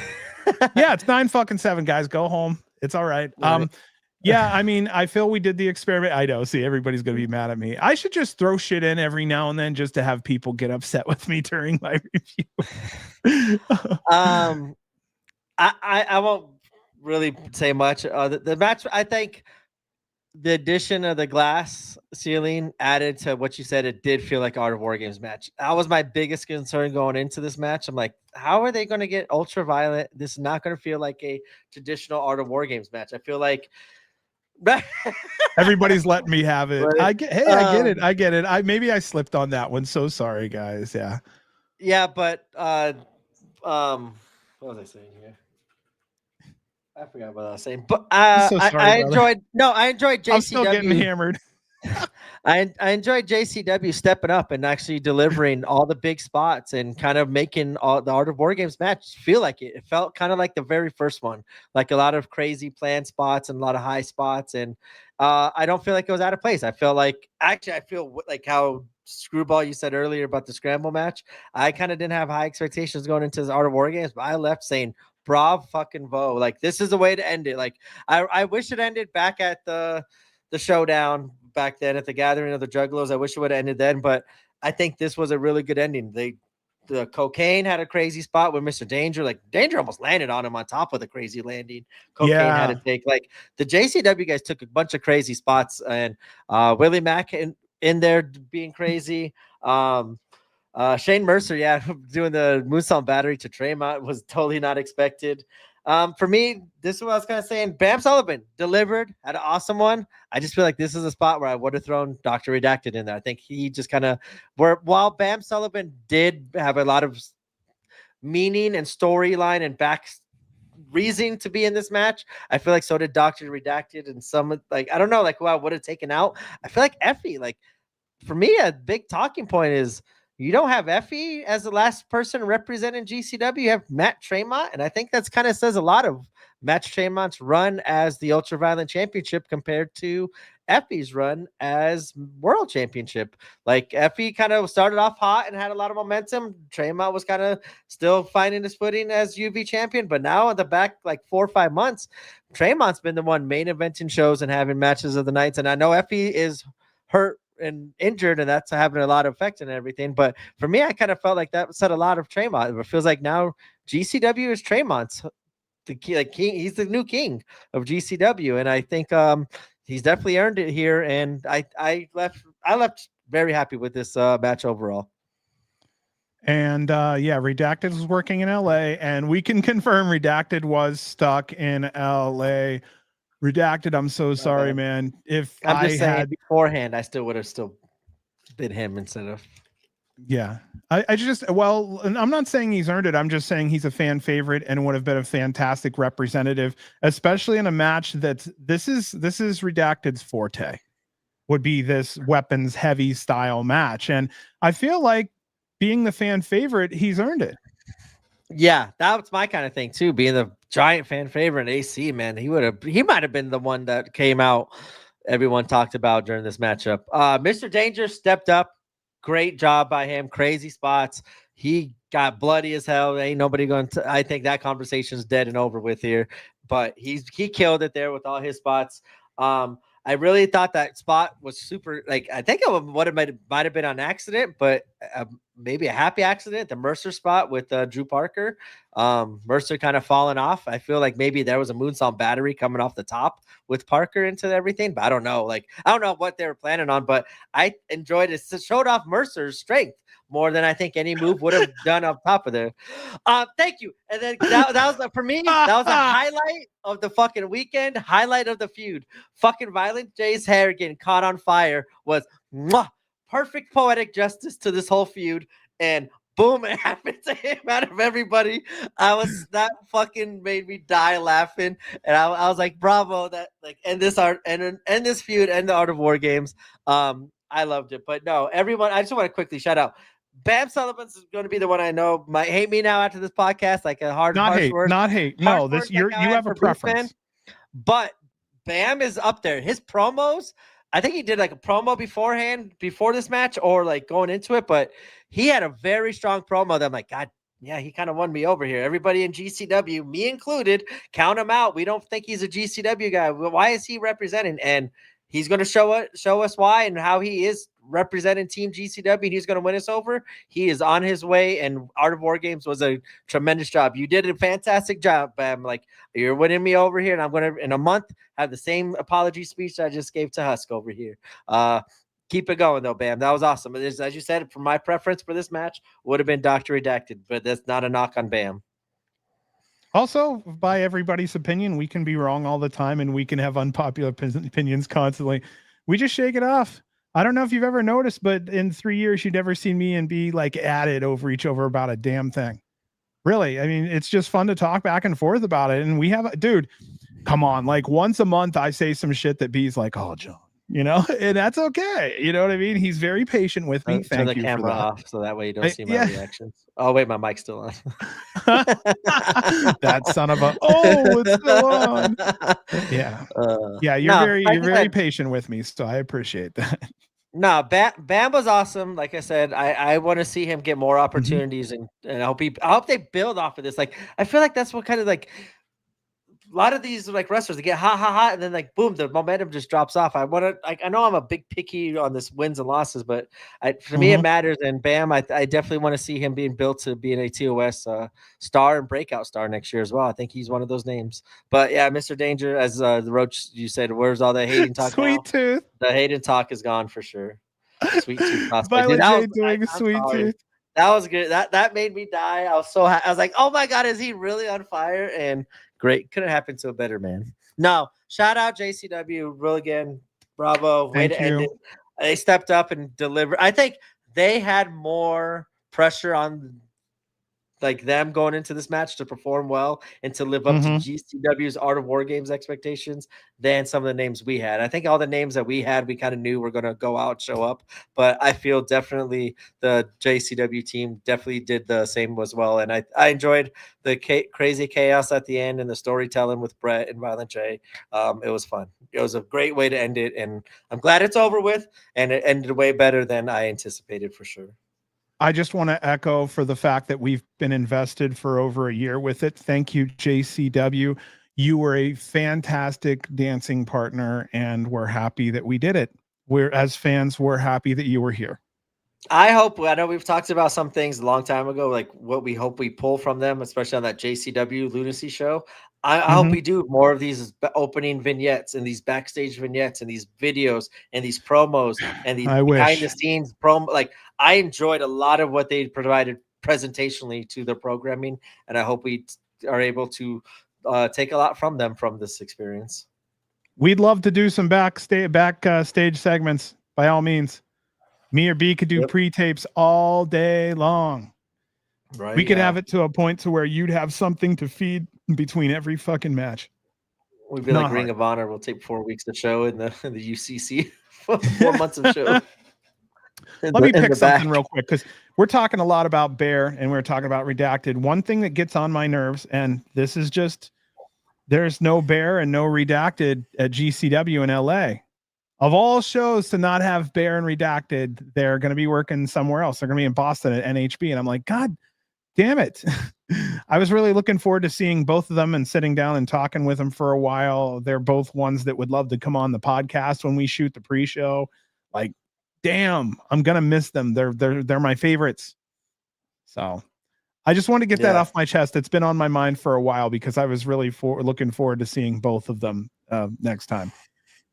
There, boohoo, John. And no tag champs no more either. Ugh. Our GCW tag champs are not going to be on that card in LA. Before I forget, I want to talk about something from JCW. If I had a chance, I would like to see a little bit more of the brothers of Funstruction, like once every 3-4 months. I would like to see a little more Too Tough Tony because I enjoyed his party atmosphere type. I feel that it fits GCW well. Big Al, if she toured, should be here working, earning money for this company on a bigger platform now. Not saying she can't do both. I'm just saying, why not? I mean, can very easily handle herself, carries a championship over at JCW, worthy. I'm trying to think of who else really off the top of my head. Fans, are there any others that you would like to see maybe come from JCW, maybe make some more appearances at GCW?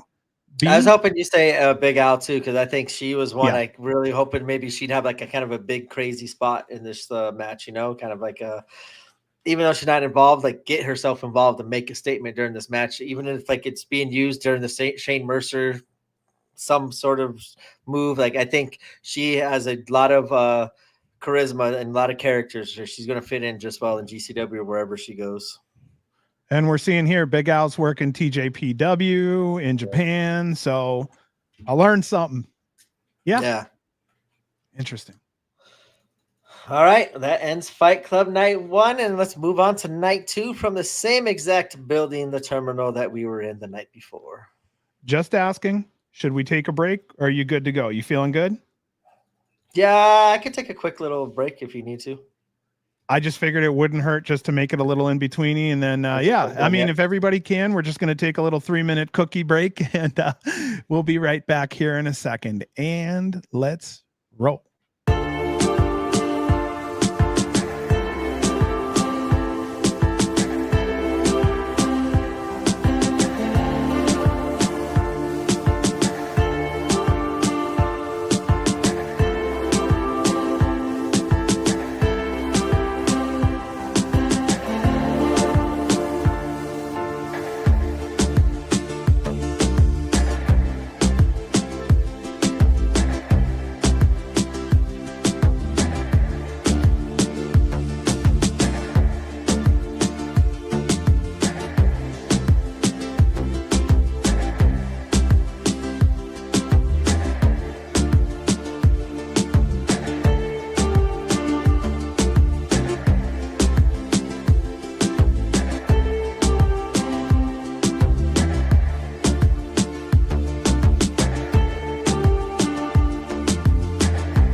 Oh, sorry. I thought that was our interest music here.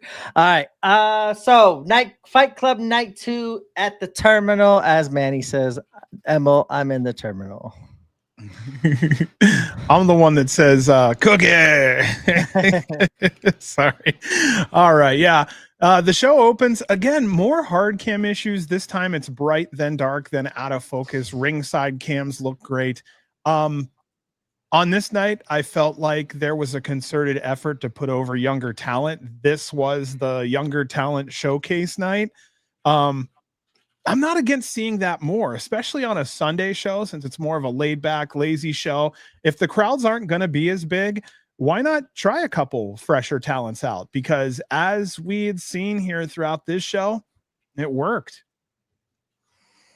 Yeah. We'll get to here.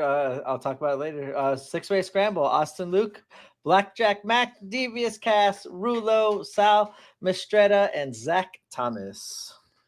I want to say welcome back, Rulo. Last seen on Emo Fight, his debut on August 2nd of 2025. These were, as far as I know, the GCW debuts for Blackjack Mac, Devious Cass, Sal Mistretta, and Zach Thomas. Previously, Silas Cogar of 440. I don't know if that kind of went under the radar for some people or not. But I didn't know that. That explains that explains the picture and tweet afterwards. That makes more sense. And yeah, Screwball said the same thing. Zach Thomas was an interesting name here, former member of 440 Yellow. Kind of a yeah, that was kind of a rare one. And again, yeah, repackaged with Zach Thomas. Yeah, but busy scramble, a lot of unfamiliar faces. Our winner here, again, not seen enough of Austin Luke. I don't know. I just wanted to say here, there was a lot of young guys doing stuff. It wasn't as coordinated as a regular GCW scramble, minus some topes. Generally, you'd see more group stuff. We didn't see a lot of that here. However, what we did see was the purpose of the scramble, which is seeing fresh new talent come out and give us their best. And I feel we got that here. What are you thinking? Yeah, I came in kind of skeptical as I knew like 2 names out of this whole bunch, but I came away almost as impressed as it was night 1. I think maybe the in name value was not as good, but I think in creativity and the high fly of innovative moves, I definitely wouldn't mind seeing all of them kind of come back in another kind of scramble match and kind of showcase a little bit more than what they were able to tonight. But yeah, I didn't know any of these names, so Austin Luke picking up the win, cool for me. I didn't really care because I didn't know, but yeah, seems like a lot of people behind Austin Luke. I've seen him a lot before. Maybe that'll be one name that grows on me, and I'll start rooting for a lot more too because he looked pretty good in this scramble, but more in place in this one than he did in the other one. Excellent heel, great at getting under people's skin. Our next match. The bad boy, Joey Janela versus Flying Ryan O'Neal. All right, let's talk about this one. We were looking forward to talking about this. Ryan had tremendous support during this match. And I could tell how, because we've been watching for a long time, I can see how this match is set up for Ryan to succeed. Even before the bell rings, everything that they were doing just set up beautifully here. And again, before Janela even got off of our show last week, he's like, I am putting Ryan over like crazy. And we'll get to that part. So I like the gear. He can definitely fly. He has a good look. He's got those familiar longer arms that you see from his brother. I'm sure he can use that length to his advantage as he goes down the road. I saw Big Brother in the background cheering him on. We all want him to succeed. Basically, that's the spirit of independent wrestling. I'll just kind of go forward through it and let other people kind of maybe speak on it. Our winner was Joey Janela. I want to give Joey a ton of credit putting Ryan over. Huge reactions to the kickouts, I think, was really a good point there. I do see a future in Flying Ryan O'Neal at GCW and beyond. I think he has a lot of the building blocks available going for him. I do see some Nick Wayne-esque things there, but with more high flying and possibly more flipping, a little less boots on the ground, a little more speed also. I think all of these in time will add up to a complete wrestler. And I think that what he has right now gives me something to look forward to in the long run. I also want to say I like seeing other wrestlers coming from behind the curtain to watch and cheer on their peers while they wrestle. I really do wish we would see more of that, because that's where maybe the wrestlers could help steer the cheers a little to help out their fellow wrestlers, or just be out there to make their face seen, just to make the fans happy, to go, wow, even the wrestlers are interested in this match. I like that. So, yeah, what'd you think about Joey and Ryan here? Awesome match. Yeah, my first note is similar to your first note. What a pop he got in AC. Like, the crowd was super behind Flying Ryan. I think that kind of, as you said, set the tone for what this match was going to be. I had a feeling a star was going to be made in this one. And not only did Joey excel in making a star out of Ryan, Ryan stepped up to the challenge and delivered, no pun intended, a game-changing performance for his career. And in this showcase match, I wrote part of the pun here too in the notes. I didn't know that. The crowd was super behind him. Ryan was the name, Flying Ryan. He was all over the place. Like, I enjoyed just seeing him kind of. I like the high flyers. I kind of felt like a little bit of a Young Bucks in his attire and his moves and how he was moving around the ring. And I was stunned. Like, I didn't notice him in that first scramble we saw him in. I kind of noticed him kind of doing here and there, but I didn't like, he wasn't one of those names. If we go back and look, that I kind of talked about in his original scramble, but to him to get this first match and like first marquee match against Joey Janela, and we know Joey Janela just makes stars, and I can't say enough out of Joey. As someone said, fuck the Joey haters. Yeah, Joey made a star out of Ryan here. It very much felt like a Nick Wayne kind of performance of Nick Wayne versus Will Ospreay. I very much felt like that for Flying Ryan here. Maybe not on the same aspect, on the same scale, but I have a very similar feeling like, whoa, this is the match that he needs to now make a name for himself. Nick had 2 years, I think, in GCW experience at that time before he got that opportunity. And Ryan got that opportunity in his second GCW match, I believe. So I'm excited for it. He killed it. He's earned a spot. I want to see him a lot more, not in just scramble matches. I want to see him getting these bigger name matches. Him and KJ. I hate to say KJ's name. I think KJ can make a star out of him in a different kind of way. And then once maybe Ryan, now we kind of see the moves and stuff, and he's got to showcase his in-ring ability to kind of get over with the fans. And I think once that's established, then we can kind of see the character development. And that's where I think KJ and him would be good down the line here in a couple months of establishing Ryan as a normal, established staple and moving forward in GCW. Because for one, I'm a fan. Bring him on. Bring him to LA. Bring him to AC. Bring him to Philly. Bring him everywhere you go. He's earned a spot after that match. And so I don't know what else to say other than repeating myself, but this match was so fucking good. The crowd, I think, did a very important role in this match. But I also think Ryan stepped up and delivered. There was multiple times, like after the second, I think the pile driver move, I was like, it's done. And the kick out like popped me. I'm like, it was well booked. Yeah. If I have one negative to say about the booking, I would have just, why not done it? Like let Ryan get the win there. What's it going to hurt Joey? A win there's not going to hurt Joey at all, but boom, holy shit. Now we got Ryan. And like, he doesn't have to keep that momentum going. He could pick up that big name over the big star, like the shock value of it all, and then maybe lose. And we kind of start to feel bad for the kid and not ready. But as we start to get behind him more and start to build him up, that is my one little critique there, is Joey did not need to win that and the scramble match the night before. I know what he said, he's moving for the younger movement in GCW. He wants the younger talent to succeed in independent wrestling. I don't mind, like, he's doing it in ring and in these matches and the storytelling. I just wish maybe a little bit more wins here and there for these younger talent would benefit them more than Joey picking up the wins. But yeah, bravo, Flying Ryan. I don't know what to say. That was excellent, man. Please come back ASAP next week, next show. He needs to be a regular moving forward. Yeah, Ryan, I would just say this is your opportunity to lose.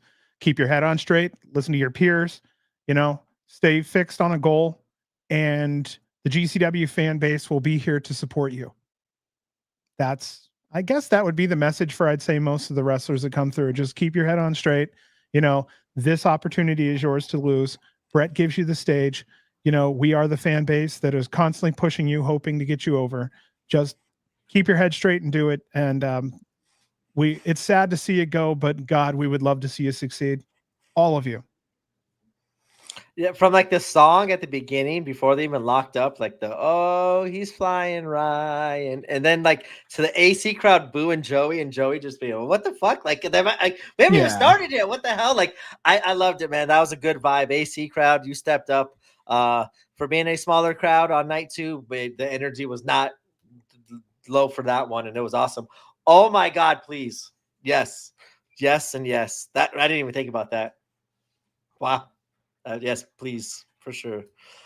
Yeah, I don't think that Joey and Atticus is over. It just got started. I feel like we're in another level right now. Yeah. No, end it. Sorry, they need to move on from that. I'm not against it. Let's see what they bring to it because are we talking they're about not Atticus a bad and Joey Janela? Yeah, like one more time somewhere else. I know. What you're saying is give it a year. Give it 6 months before they meet again. Joey Janela hasn't technically been a championship belt holder. Mm-hmm. Him winning it off Atticus, as Atticus kind of molds GCW into his own kind of version and kind of destroys GCW from being champion. And that moment to leading to Joey fighting GCW back, fighting the world title back and control of GCW. I'm not a Joey hater. I'm not a giant Joey fan. I was not a giant Joey fan of the whole him chasing after the belt. I remember before we started this podcast, on the other podcast, I was not a fan of Joey being chasing after the belt. I think he's built and better suited in moments like these and building young stars and also having great, fun, classic matches against legends and new names and giving them the GCW match. I don't like him for a world title holder at that time. But if he's in a good story with Atticus fighting that belt back, yes, go back to that story. And I'm all for Joey winning the belt back then. And that might be the first time ever I've said that on any podcast of Joey winning the belt. I'm gonna let that statement ride. Good shit, man. I mean, I don't want Joey and Atticus again. I hated that for a little bit. I think that went on too long. But if it means for the world title, then it makes sense. Yeah, fine. Ryan Jacob was a good one. How do we not talk to him about that, man? I had that in my questions, and that was like 2 questions I didn't get to because he just went on for so long that we had so much fun.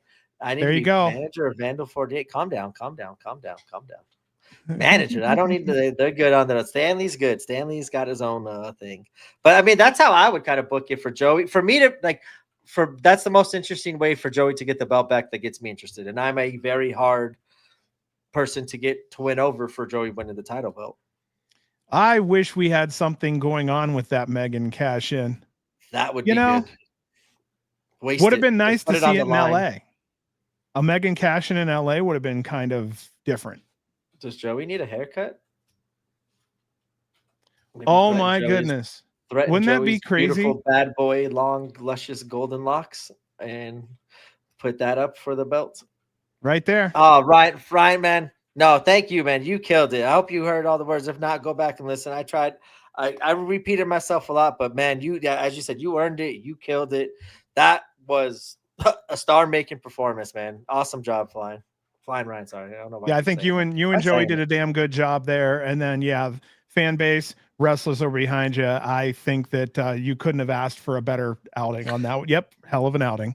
There we are. And getting the love. No, love is rolling through in every direction. I'm so sorry, man. We're playing tag on the chat here. Yeah. No, I want to make sure Flying Ryan sees all the love from him for sure in the chat. If we could go back and watch the video on demand, Ryan, from the moment we hopped on before we even brought up your name was brought up in chat. We're definitely hit you up here. Yeah, this is where I was kind of like, I want to save Crows. I'm saving you real fast. But the Roach, that's what I'm kind of talking about. That's why I think Joey's more valuable without the world title belt. I don't think he adds any more value to GCW as the world champion as he does building these new stars and having these crazy fun GCW matches with these newer names that are new to GCW. But going back to Crow here, Joey Janela hair versus kind of cash in, like give me the title shot or we cut Joey's hair. Like I wouldn't mind seeing that. Like they just I feel Vandal's got to start being vandalizing. Vandal 48's got to start vandalizing GCW. I want to see Atticus become world champion because I want to see him start how he talked about on his return and his original chase for GCW championship of how he wants to start molding GCW of how it should have been done 2 years ago before he left. I want to see him poison GCW from the inside, like old NWO WWE style, like, and infecting it and just causing chaos on shows. And that I think would draw a lot of interest to live shows. And it's not the typical GCW show. It's a GCW, but Vandal 48's got their fingertips on it. Like, how's that going to be? But I'm good for Joey with that, going back to Atticus. Yep. Joey can have a great match with anyone, in my opinion, and you don't need that belt. That's why, like, I don't mean any disrespect. Right? Oh, no. That's why I don't mean it disrespectful. Like, he doesn't need the belt. He's bigger than the belt, and that's a good He's bigger. He's bigger than the belt by far. So UV or yes. Sorry, I missed that. We're here for you, bud. You know how it is. Yeah. We want to see every single performer over here succeed as much as possible. We do have our personal favorites every now and then, but yeah. And the UCC, he's going to go over like wildfire. Book it, Brett. Put him with somebody like KJ, man. Put it like, I mean, it might be too early for KJ, but no, you know what I put him with is Starboy. I'd like to see him and Starboy go around. No, too early. You got to put him against a definitive heel to keep that momentum going for him. Where he doesn't need to pick up the win to necessarily still keep that momentum, but he's the definitive face and being cheered. Him against Starboy in LA, like, Ryan's gonna get booed. I mean, look at a lot of the AC what about guys this one? Same thing. Unless what about this? What about he gets cheered over the other 5 in a scramble? You got to be careful. For me, I'd be careful on who I book him against right now. Like, if you book him against LA locals, like, I feel that you're gonna. I feel like you kind of got to keep that spotlight on him right now. If you throw him in that scramble with other people, he's going to be overshadowed, and anything he does is not going to keep that momentum going. It's just kind of going to wipe away whatever momentum he has. I think a Deppen. Thank you. There we go. I couldn't think of Tony Deppen. I couldn't think of that damn name. Tony Deppen would be a perfect heel in AC. Like, yeah. 1 year from now, if booked properly, 1 year from now, they could be the new hot young tag team. McCoy, Kerry Morton, like some of those names heels, I think. Yeah, Ryan O'Neal and Justin Finn would be a fun tag team. All right, sorry about that. We're fine, Ryan, man. You took up a lot of night, but you deserved it, man. Keep it going. This was his weekend. I think he deserved a little spot on our stage tonight. Yeah, he definitely killed him. Like I said, like last time I felt that way for a young talent was Nick Wayne versus Ospreay. So it was cool to see Flying Ryan get that momentum. Jordan Cruz with Cruz turn up the heel energy. Then yes, I could see that one playing out too. But that's a tough. Cruz got to be a heel. He can't be doing some of the fancy moves that we know he's capable of. Flying Ryan Cardona. Oh my goodness, that's a good one too. One day. Yeah, I think we got to build up there. Like I think right now, Tony Deppen's a good name. Griffin McCoy is a good heel. A strong heel like that to build his name up and keep his momentum going, I think would be good for him right now. Also, we need to make sure we keep the body size down. I would not want to see him go up against Manders or someone like that right now because it might be too much. It would make him look a little maybe too small or too young, and that's not what we're going here. We want to use his youth as an advantage, not as a disadvantage against his opponent. So someone like Joey Janela or something might work. Going against someone like, say, someone mentioned earlier, Beastman or whatnot, might be a little too much. The little Game Changer World of ads are awesome, and we're super thankful we get that love. I got a fan out for ourselves here. I'm like a dog every time I hear that commercial. I turn around my head like, wait, that's our commercial. That's us. Like, I know that one. That's ours. Those ads are cool. Thank you again, Fire J, for that. Hell yeah. All right. I'm sorry. No. You're right. I was just going to open my mouth like usual. I was going to open my mouth and talk without knowing what I was going to say. That's why I think Richard Holiday still had value in GCWs to build up people like this. Charles Mason would be a great heel against Flying Ryan because partially his size, but also the fact that he could be very menacing, which means that heel work would put over Ryan even more. I think that's we made it. I'm like, hey, I'm on TV. All right, next match, the one called Manders versus Teriyaki. Athletic matchup. Luckily, Manders had good cardio here because Terry was making Manders move throughout this match. This was competitive in a fun way. They came off evenly here. I think that was a balance that both Manders and Teriyaki had to strike in two different ways. Deppen putting over Terry the whole match on commentary was fantastic.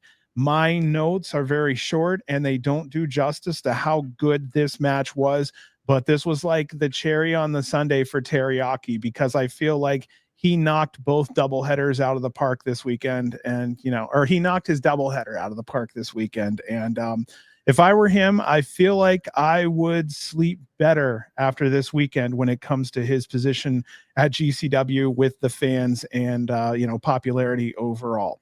Our winner here, one called Manders. What are your thoughts on this one, man? Yeah, kind of very similar here. Another big test for Teriyaki in this one. Tony being on commentary was a cool little tweak, and I think led perfectly to what happened after the match we'll get to.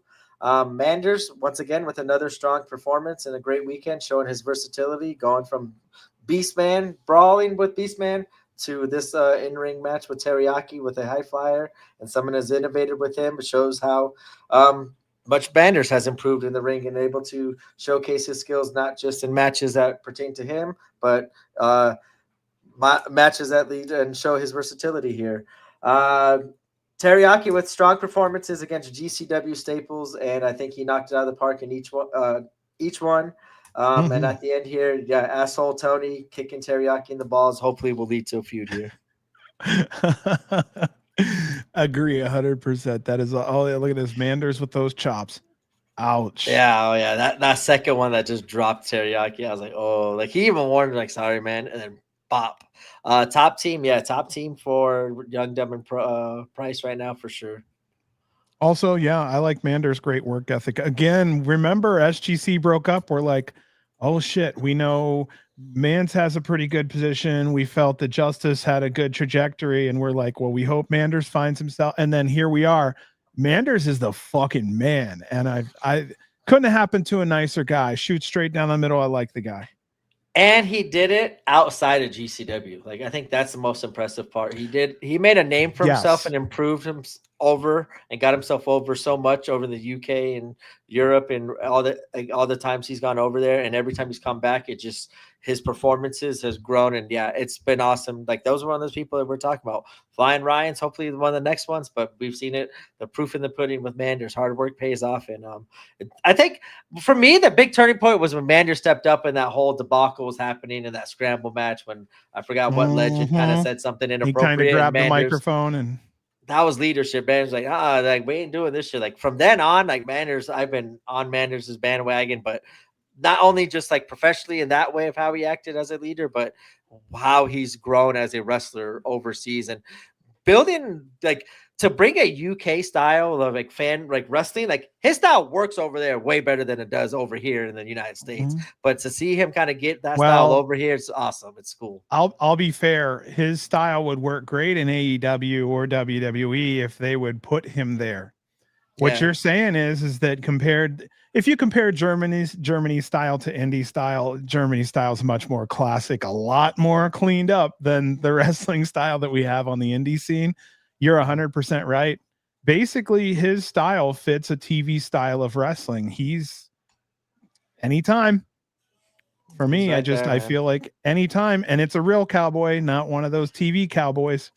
I'm gonna throw this out in the universe. I'm pretty sure he's been on Ring of Honor like once or twice here. Oh yeah, that's big meaty men right there. We got Jordan. I got to see Jordan Oliver on Ring of Honor there. Like shortly after, I kind of said I want to see him on Ring of Honor. Him and Alec Price, I think, lead into AEW style. And then like 2 weeks later, we see it. I'm throwing Manders out there. Manders' character and style and everything works for Ring of Honor. It's something different. It's something not that you see in any other wrestler in there. Like, give me Manders versus Shane Taylor. Like, holy shit, that one is like, that has pay-per-view match, just 10 minutes of Haas fight written all over it. But I want to see Manders. Like, Manders fits the Ring of Honor kind of style for me. So next time, if I see Manders on Ring of Honor somewhere, I'm calling Tony, you're getting charged here for stealing ideas because Manders needs to be on TV, and I think Ring of Honor is the perfect fit for him right now. Like I would want to see Ring of Honor being built by the Jordan Olivers, built around Jordan, Blake, someone like Teriyaki. Teriyaki has been on AEW a few times. Someone like Manders. Like that's why I wanted these young talents to be built around Ring of Honor, man. Manders and Gunther, the chops. I think Manders is on the elite radar low key, but I don't want to. Yep. So that's the other thing too. Draven just asked quickly, do you think Funstruction will return? Again, I'm thinking maybe hope so sparingly. Yeah, Dreamer Rhino versus BearDozer is going to be fantastic. This is the one I wanted to get to. Jay Lucas, Flacco, Terry Danger, all the Fox kids have shown out. Besides his FTC appearance, GCW needs to give Alex Kane, the best of them all, an appearance on the show. So I was a giant Alex Kane fan like 2-3 years ago when I was watching MLW, like maybe 4 years ago. I don't know. I haven't watched it in the last couple of years. I know he's still doing his thing in MLW and still being real good. I just haven't seen any clips of him. So I was a fan of his. Now, if he's anywhere near or if he improved over all these years since I last really seen him, yeah, Alex Kane is a stud. Like he's got a star potential. Look, he's really good. So he's someone you definitely give a try at least at some point. Oh, he's will fit your style. He's a hoss. He's a monster, man. He's good. Yay. He's very charismatic. I don't like the whole group thing that he's kind of got going on, but I like Alex Kane. He's the hoss, man. Yeah, Manders Suzuki. Yeah, give me that one too. He did. Manny said he left. Manny, where's he at right now? Do you know where he's at since he left? God. Yeah, I miss Cole. Yeah. He's getting through. He's doing it. He's pushing. Let me tell you, as much as give all your goodwill to that guy, he loves wrestling and he's not able to do it right now, and that's painful. Kid loves it. Yep. Screwball, West Coast correspondent. Alex Kane is the real deal. Definitely would like to see him more in GCW or on the West Coast. And Screwball knows his shit. So you know what I mean? Between you and Screwball. Yeah, between you and Screwball, I trust you. You know, Manny said just doing independence. I believe like I got to see him in LA. Yeah, he's doing the independence. If I'm not mistaken. Yeah. All right. Our next match was a tag team death match as it was Team BearDozer versus Emersyn, Jayne, and Shotzi Blackheart. Bear was getting the Nick Gage treatment. Did you see all the shoving and pushing that he was getting there? Bubba, man. I don't know if it was Bubba that night, but I know that night one Bubba's in his face.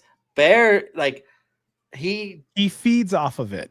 He is GCW. Like, you could tell, like, Bingo. His energy is GCW. Like, he is one of those ones, like, it just clicks. Like, if the whole GCW aura and everything, that just fits what Bear Bronson represents. And I think that's why we get the best out of Bear Bronson compared to other places like that. And a lot of that is, as you said, the energy, the Nick Gage vibe, the AC crowd in his face. But he in LA, he's even grabbing people, getting in his face. Like, he just loves the energy and vibe. And I think that's why he's been really, really stepping up and killing it in GCW. Well, this is me talking. For the sake of wrestling reality, it would have been cool to see them just beat the shit out of Emersyn and Shotzi. But for the sake of storytelling, this was more of a competitive matchup here. There were a ton of chairs and doors broken. Tremont's head left a big bloody dent in a door. I wrote here that BearDozer is a great team, but let's talk about this. There's a lack of competition for BearDozer and GCW right now. And these are just two fucking heavyweights. First of all, it's hard to find another team their size. And then, you know, you have the great up-and-comer in Ultraviolence matched with a Hall of Famer in Ultraviolence, one of the greatest of all times, and also the guy that every death matcher we've ever talked to said they would send their kids to learn death match with Matt Tremont. Like, this is a fucking ultra-violent dream team, and I'd like to know where they're going to find competition besides, like, what, the Rejects? And even that, you know? Who else? There isn't a lot out there. Vandal 48. You know, maybe go up and see MM3 and whatnot up there in Detroit and take them on once. Vandal 48 or Oh my God, what is it? Was that a team? Why are we forgetting their name? Vendetta and MM3. Yeah, holy shit, reject, not the rejects. No, I give up. Yes, give me. Put the fucking cookie back up. All right, give me MM3 and give me the Pillars. Fucking thank God, give me Pillars versus BearDozer anytime, any day of the week. Like that is a team for sure. It was all of us night 2. Havoc, sorry, was pushing our friend who was Bear Gimmick, and Bubba was too. Bronson never clicked somewhere as much as you said. Yeah, I mean, even now on his independent scenes, like he's getting bigger responses in other companies, but I just think like the whole new beast and energy is coming out in him in GCW. Also, this is possibly or not possibly a concerted effort, but the synergy that the fans feel with Bear and how Bear feels the synergy with the fans, I think that's also a connection that I don't think a lot of the GCW talent have with the wrestlers as much. It's like Redacted, Gage. There's only a couple that we start to feel comfortable enough where we can fucking push you around and feel good. You know, like you're one of the boys. When you're getting pushed around, you're one of the boys now, and you know that's where he's at. So, man, oh my goodness, here we go. Someone said get Journey and Juicy versus BearDozer. Wonder if that could happen in LA. Wouldn't that be a wild one? Holy moly, we'd actually have a team that'd make them look small. Yeah. Let's see here. All right, so there were a ton of chairs and doors broken. We got that. Shotzi and Emersyn were clean, and Matt and Bear were covered in thick red blood. I found that kind of funny, and I wish there would have been an adjustment for that. Our winners here, of course, BearDozer. Any thoughts on this one? Kind of like earlier, I was saying with the Scramble, this one exceeded my blood and violence expectations going into this one. I figured kind of BearDozer, Tremont, and Emersyn would kind of do the heavy lifting, but I didn't expect it to be as violent as it did. And Shotzi looked really good as well. But I will kind of agree with you right here. I have my second note. BearDozer is such an intimidating team. Like their pictures when they're just standing next to each other before the match with the crowd and their menacing look, and then like after the match and the blood, and you see like the same picture, same pose. Like their pictures are hard. Like those are pictures that just look so good and could be posted up anywhere. But I agree with you. Their team is fantastic. I didn't think it'd be like, I didn't think about over dominating the tag scene, but I can see what you're saying. If you put them together as a team, they could run roughshod around GCW, and that would be fun to watch. Shotzi and Emersyn shined here as well. They looked very good as a tag team. The crowd ate this one alive, and I wrote this was a very, very good match. It was awesome. Well, way more bloodier and violent than I was expecting for sure. Our next match is Marcus Mathers versus KJ Asshole Orso. Oh, is this where we're going, huh? Sorry, slips. Freudian slip. I'm tired of being in between you two. You make a cute couple though. You two fight so much. No. Done.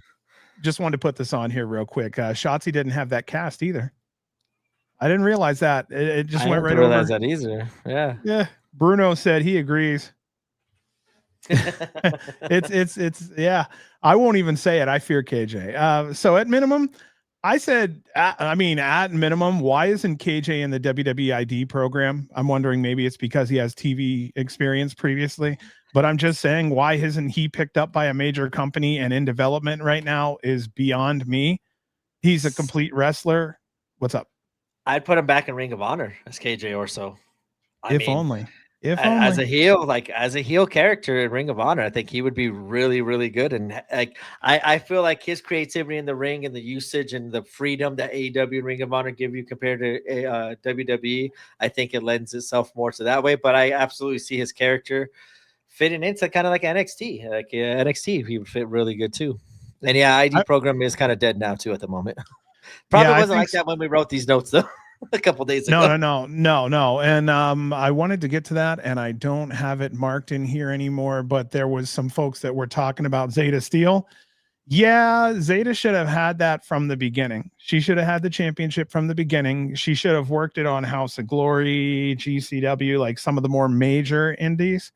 And Yeah, there's a lot going on there in 100 different directions. But yeah, Zeta's another one I believe should have stuck at GCW and done a lot more. We'll see what happens. I think she again is a Tony Deppen style heel, and there's not a lot of them. Oh, here we go. To reintroduce him back into Ring of Honor, and to put him with like their friends, put him with LFI and with Rush, I think that would be excellent. Yeah, that he would fit really good with Rush. I didn't even think about that. That's a great call, Zoe. Wow. Sorry, I didn't mean to go off there. No. You made a great point because you know those wrestlers better than me, and someone brought it up. No, yeah, I think the ID stuff. I don't know. Yeah, I think it had cool ideas, but yeah, obviously turned. Oh, it was. Oh, that's what you're saying back then. Back then, you wanted him to be. Yeah. No, I would do him now though. I'd reintroduce him into that group right now, though. Yeah, I think WID. I don't know. Like, I think it was cool. It was kind of nice talking. We talked with some talent about it and some of the cool benefits and everything, and how they were a lot more receptive, obviously, to the whole program than a lot of fans were and didn't know it. So I think, yeah, they didn't let go of a lot of they let go of a lot of names, but kept some names too. So it makes me feel like maybe they're just restarting it and trying to pick a new group, which is odd because you picked some of those people as your champions and now you're getting rid of them. So that's WWE. You're in their graces 1 minute and not the next. I'll just leave that right there. Fast-paced action in this one, but I felt that, yeah, this was an excellent fast-paced wrestling match. This was one for wrestling fans. Like, if you purely wanted to see two young stars just go at it, this was the one here. Our winner was Marcus Mathers with an over-the-top jackknife pin. After the match, KJ attacks Marcus, hits a character assassination. KJ goes to leave, and Marcus' younger brother is covering him. That was cute. Joey Janela comes out for the save, and that's where we go with that potential matchup down the road here. I'm going to stop right there. I just went through the whole scenario. What are your thoughts on this? All right, here comes my storytelling part. My bitching mode of GCW needs more stories. Once again, I'm going to say it. Give me a KJ feud. This time, KJ versus Marcus Mathers would be an amazing feud. KJ's so good and can make so good as a heel and can make a really good face even more over as a face. And I think he did a good job in Marcus this one, putting him more over as well, which is hard to say in AC. But KJ's even good enough for when he loses matches, he steals the conversations. Like, he lost to Stackhouse. We're talking about what he did to Emil, the crazy moves that he did at the beginning of the match, the ass kicking that he took. Like, he steals the conversations. Even in this match, he lost and ended up almost attacking him at the end until Joey comes out. So, doesn't matter whatever KJ match, like, he's still in the talk. And like, I think that's why he deserves to be in a feud, because you're always going to be talking about him and whoever he's feuding with, and that the constant conversations and those names and mouths and the cool things that can come out of feuds, and especially with social media and now the stuff that he's been doing, I think he'd be awesome to kind of feud with anybody and to be kind of used as the person to make new faces here. Mathers and the little brother was a cool moment, and also a cool way to kind of help get KJ over as a heel more. And that's my kind of main takeaway for the whole weekend. It was story sell. Like, there was a lot of cool matches. There was a lot of cool moments and stuff, but I think a lot of those moments and matches, a lot more fans would have been into it. Because where was his parents? I think a lot more people will be into it, because stories, I think, is what's the selling point for me and what we're talking about the whole night here and what we always kind of talk about every show. The cool matches are a GCW thing, and we're always going to see that. But as a fan, more stories is something I want to see more, and it gets me more invested into it. And I think it would help the live attendance as well. Fans being more into what's kind of going into it than just kind of watching matches happen, being more invested in the outcomes of these matches or what happens during the night would be cool. Excellent match, though, man. I'd watch that back again too. Okay, just spoiled this. Yeah. I skipped over it, but he's right. Emil was on point a couple times through the night. You gotta listen to what he has to say. Look, that poor Mathers family been going through it. Oh yeah, first Foxcatcher, now KJ, man. I guess the parents didn't seem too concerned. Maybe that kid kicks ass. We just don't know it yet. Young doesn't mean he ain't tough. All right. Our next match was for the GCW World Championship as Effy defends it against man like Dereiss. Okay, so I swear I was on drugs or something. Effy came out to new music, but I couldn't hear it. Again, I believe he said he's going back to the gym recently to gain like 25 pounds in muscle. You can see that knee really messed with his routine. Dereiss goes for the people's elbow. Effy had his butt out.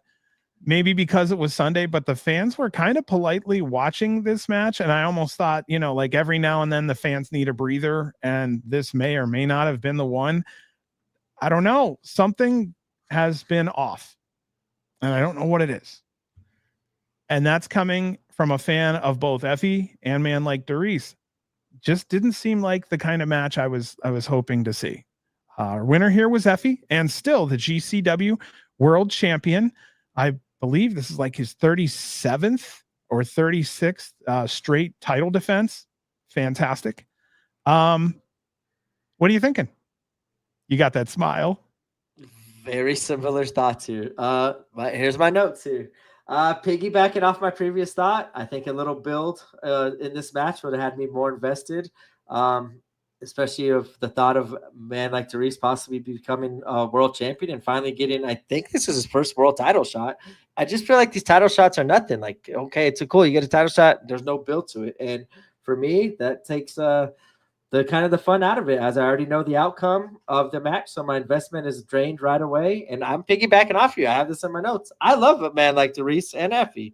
And I hate that I feel this way because this was a really good match. It was a really good match nonetheless, but I want to be invested in this. And like, for me, I think man like Dereiss getting a world title shot after all the cool stuff, like he fucking creates moments. Like everywhere he goes, he's a moment maker. And every time he shows up, he's creating cool moments and viral stuff in GCW. And on top of that, having good matches and stuff that the fans are enjoying themselves. Like fans are partying with the MLD. So for him to get his first world title shot, it's thrown away. And I just wish there was more build to everything. And this goes like I was saying, stories for me is a big selling point here.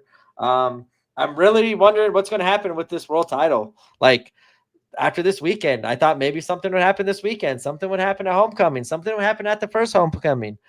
I just feel like we need a change for the title. And I think we also need a change for Effy. I think a heel Effy run right now would be very good for him and kind of change his character up and kind of start taking the heel reactions. And I think we definitely need a new world champion right now. And I think a new world champion would be a nice shot in the arm for GCW. But unfortunately, I'm left the same way. Kind of a good match, but cool. Effy won. I knew that was going to happen. And I'd hate to feel that way with these matches because we love Effy, we love MLD, and this is the world championship match, and it's a throwaway match. And if Effy's hurt, and that's the reason why I don't know, like if he was able, like this goes on to the night before, like he wasn't in the main, like he wasn't the one main representing GCW at the end. It was Tremont. So I'm all for a heel Effy at this point. I know it seems like we're waiting for Alley Catch, and I guess let's go here. Alley Catch showed up somewhere else and not in GCW yet. So did you just erase the whole chat? No. What the hell just happened? The whole chat there for you? I lost it all. No. What happened to William Bruno? I lost all my things here. My whole chat went away. Oh, there we go. Oh, but William Bruno says what? Oh, I see that now. I don't know what happened. My whole thing just went away here. And then it just popped up and I see it. Odd. Yeah, but William Bruno. William, I'll try to figure it out. I'll solve it here. I'll figure it out, man. That's like a great listener. I'll figure it out while we talk about the next matches. But I just want to like piggyback off. Like if we're not waiting for Alley to do something with the world title, we didn't do nothing with Shotzi. We didn't do nothing with Kevin Killer Cross. Sorry. Like what's going on with the world title? What do you expect from the world title next? I'll work on Bruno while you're talking. Yes, if you could try to see if you can get William back in here. I don't know what the hell happened there. In my situation, Effy would have dropped to Bear Bronson already. Even though like I love Effy, I don't feel like this is our best Effy. I don't know if it's the injury that seems kind of off or something. I know. Oh gosh, no. No, we would not have definitely played. He's like one of our best listeners. We gotta figure out what to do there. I'm gonna try to see if I can find something. I'm messing on it right now. I'm working on it. Okay. Thank you. Yeah, I wonder if that's what happened with my screen. Go ahead. Sorry. No sweat. But it's just my screen went weird, and then you said your screen went weird, and then it said William was banned, and we're like, no. Yeah, I gotta find a way to reach out to Mr. Bruno. That's terrible. We love him. I got it. I'm handling it. Thank you. Yeah. William, try typing now. See if it works. If not, we are not going to find out. William, if you have me on Twitter, message me if you're not working. Okay, please. I'll work it out here. Yeah. Gooch said everything's weird. Right. Yeah, I don't know. Yeah, but like that would, if that happens to any of our listeners, that's terrible. Anyway, yeah, these are our people. I'm all for it. Even if it's for 2 weeks, 3 weeks, 2 defenses, 1 defense. Like, I'm sorry, like let it ping pong bat around. Let us talk about the belt. Let us talk about the new stuff. Like Effy with winning against people. Like, this is the world title belt. Like, we should be building this to stories. Like, I don't know. That's just me. That's where I'm gonna go negative Nancy on this one here. No, like I said, for me, I'm a big story person. Yes, but I want to see the cool moves and cool matchups. But for me, to get invested, to talk about them, even to talk about the matchup for more than 30 seconds, I need like something to get invested in, and there's nothing to get invested in knowing that Effy was going to win here. So, unfortunately, that's what I think. I think a heel Effy here will, and a nice title change would be nice for everybody. I think that the whole thing right now with Allie is so like everybody's expecting it so much. There needs to be a different angle at this point. And if Effy's just holding it for Allie, then he's just holding it. And there's not anything there that I don't know. I feel like the title situation is just on the back burner. And I think Tremont's really held it down when it comes to the main event scene and whatnot. And you know, we would have argued a long time ago that Tremont's bigger than the UV title. And here he is like doing his best work right now with that UV title. I'm with Kite and several others here. It's time for Effy to maybe turn heel. What else is there to do at this point? It's just, I love the guy. I want to see something else happen. There's the brightness in his character has not been there since he won that championship. I'm just being a fan. Something's different, and I don't like it. I liked a year ago, 2 years ago, even 8 months ago. Effy, there's just something's different, something's off. And again, it may be that injury messing with him, but whatever it is, it's taken the sunshine out of the character, and I'm not a fan of that. And if we're gonna do that, then take all the sunshine out, turn him heel. So heel Effy would be fun to watch right now. Yeah. Let's see. Tremont versus Effy at American Dream. Effy heel turn. Allie returns evil bussy. They should turn Effy when Allie makes her GCW return. Give Vandal 48 all the gold and drop it.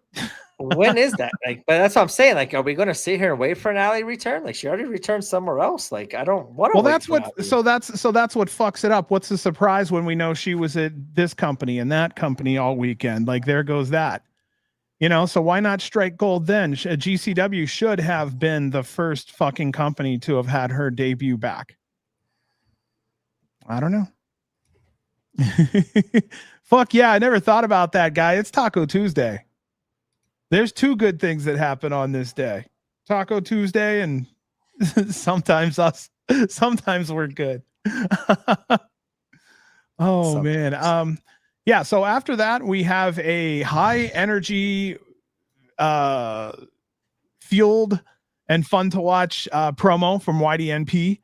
It was old school, and I loved it. If you ever watch 2 people like yell into the microphone and just fucking give a straightforward promo, that's exactly what they did here. And they both look like they're having fun doing it, which is even more enjoyable.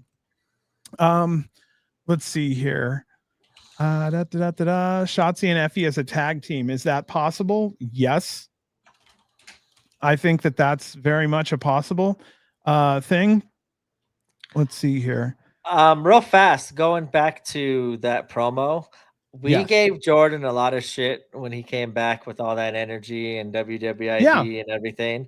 Yes, that but promo, he's sticking with it.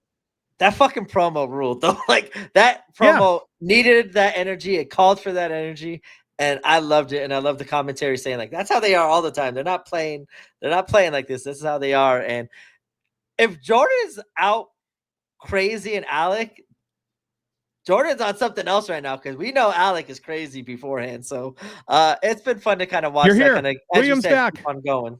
William's back. Hello. William, Mr. Bruno. I don't know what the hell happened, sir. Our entire chat went like empty on his side and my side, and then it said you're gone. Dude, whatever happened, we are so sorry. You and every other listener we have is super important, and we don't know what happened. Thank you. It's good we're back. It's good to have you back, man. I don't know what the hell happened. So Patrick, we're so that's all I've been looking for here the last couple of times. And yes, Ishmael, we definitely need. Oh, sorry, I didn't mean to cut you off there. You're good.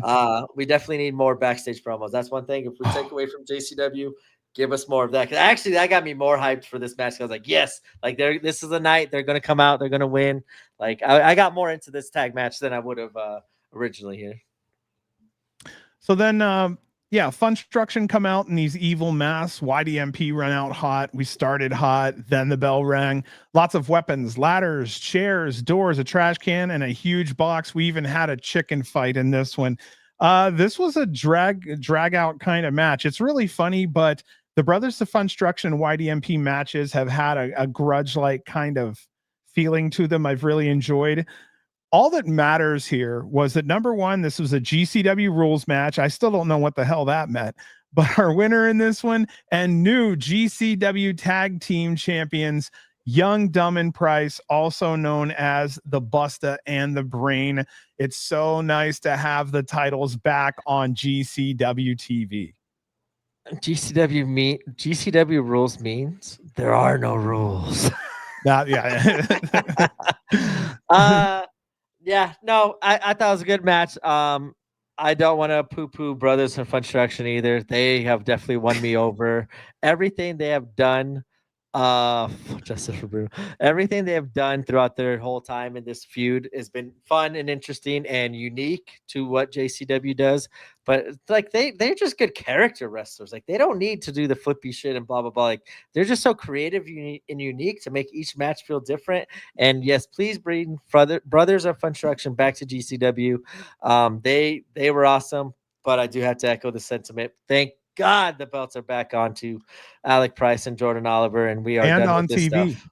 And on TV. They were right. Those belts were never defended. I said that from day one. GCW really lost when their belts went to Funstruction because you're now going across the country with the same tag team, and they, Bust and Brain don't have belts. That kind of stunk.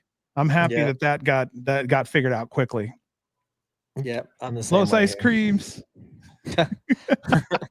No, that Brothers, I want to shout them out. That they were fun. They were a very fun tag team to have in GCW, and I like what they did. Like I agree with you. I wouldn't want to see them every month, every 2 months, maybe, but I do feel like they would be fun to see in GCW to help build up other teams and to create a unique spot and something different on a card that we're not going to see anywhere else. Yeah. Oh yeah. I forgot what Yabo or something. Like one of them. Yeah, was. He got fucked up. Yep. It's all part of the fun. All right. Our next match is another NGI qualifying match, as it is Mr. Danger versus Shane Mercer. Mercer comes out first. I am very happy to see him in a GCW ring. Danger was out next in a mask and red bandana. I thought it was a good look. There was a nasty spot where Danger threw a bundle into Mercer's face. Hey, that was a rough one right there. I mean, that was cringy. Again, I know that he was just thinking on his toes, but that's how eyes get. Oh, that was a wild one. I don't want that to overshadow all the good he did over the weekend. Oh God, no. Like I don't want to bring the whole conversation back to the Mr. Danger haters and stuff. Like he's done that. He's wiped that clean from him. I ain't gonna lie, I saw the same thing. Like, oh, please don't make this a big talking point world. Yeah, like, yeah. like as you said, like a fuck up happened in the heat of the moment. He tried making it better. Like, shit happened. If anything, it's a problem with it. It's Shane Mercer, not us. And he went with it. And if Shane Mercer had a problem with it, he gave him a receipt later on. But I did not want to make it. I'm glad like he kind of went on smoothly, and I'm kind of glad he did something. Yeah. Rather do something than sit there not do something. Kind of like the ending.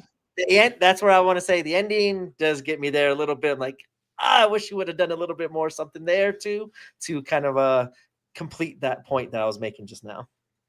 Well, then Danger has a nasty series of cuts from a gusset plate injury. Impressive. Mercer one-arm presses Danger over his head and threw tubes into his stomach as he's falling onto the ground.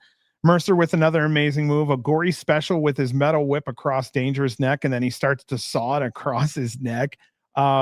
Mercer goes to drag Danger in the glass, and you could see Danger like crab walking to avoid it. Danger places the tower on Mercer, unfortunately misses him, but they just go ahead and go with it and cover for the win.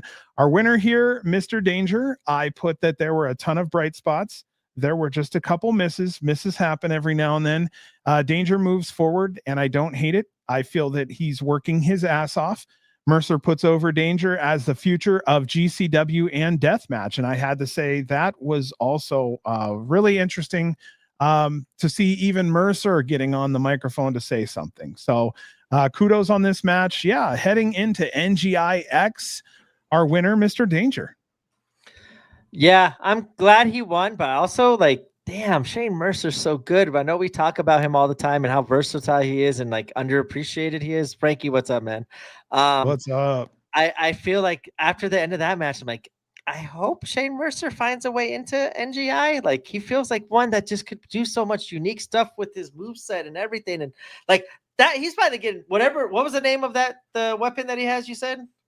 I think it's, I'm going to have to look up what it's called. You had a name. I'm sorry. I wanted to say it's some form of a flail, but it could be some, I don't know. I wish I knew more about the medieval times. I'm a sucker for that shit too. I wish I knew more. That weapon, like that was the most like lethal it looked though, findings. I know we've used it in the past and we've kind of said like, oh man, that's a lethal weapon. You got to get that thing around there. Like, yeah, the way he was dragging it on Danger's neck, back, and everything, like that thing looked lethal. Danger fucking earned his shot at NGI. I'm glad. I can't wait to see what he does at NGI. I think that's going to be another stepping stone in everything he's done so far in his time in GCW, but he earned it. I'm with James though. I'm all for give me more high flyers like Mr. Danger and NGI. Yeah, he missed the ending light tube. He still did a fucking Phoenix splash almost onto light tubes. Like, yep. Someone else do that shit, please. Sorry. No one's doing it. I want Mr. Danger to do it. At least he's trying it out there. So shout out him, as you said. I think he absolutely deserves it, but I also, a little bit in my mind, hopes Mercer finds his way in there as well.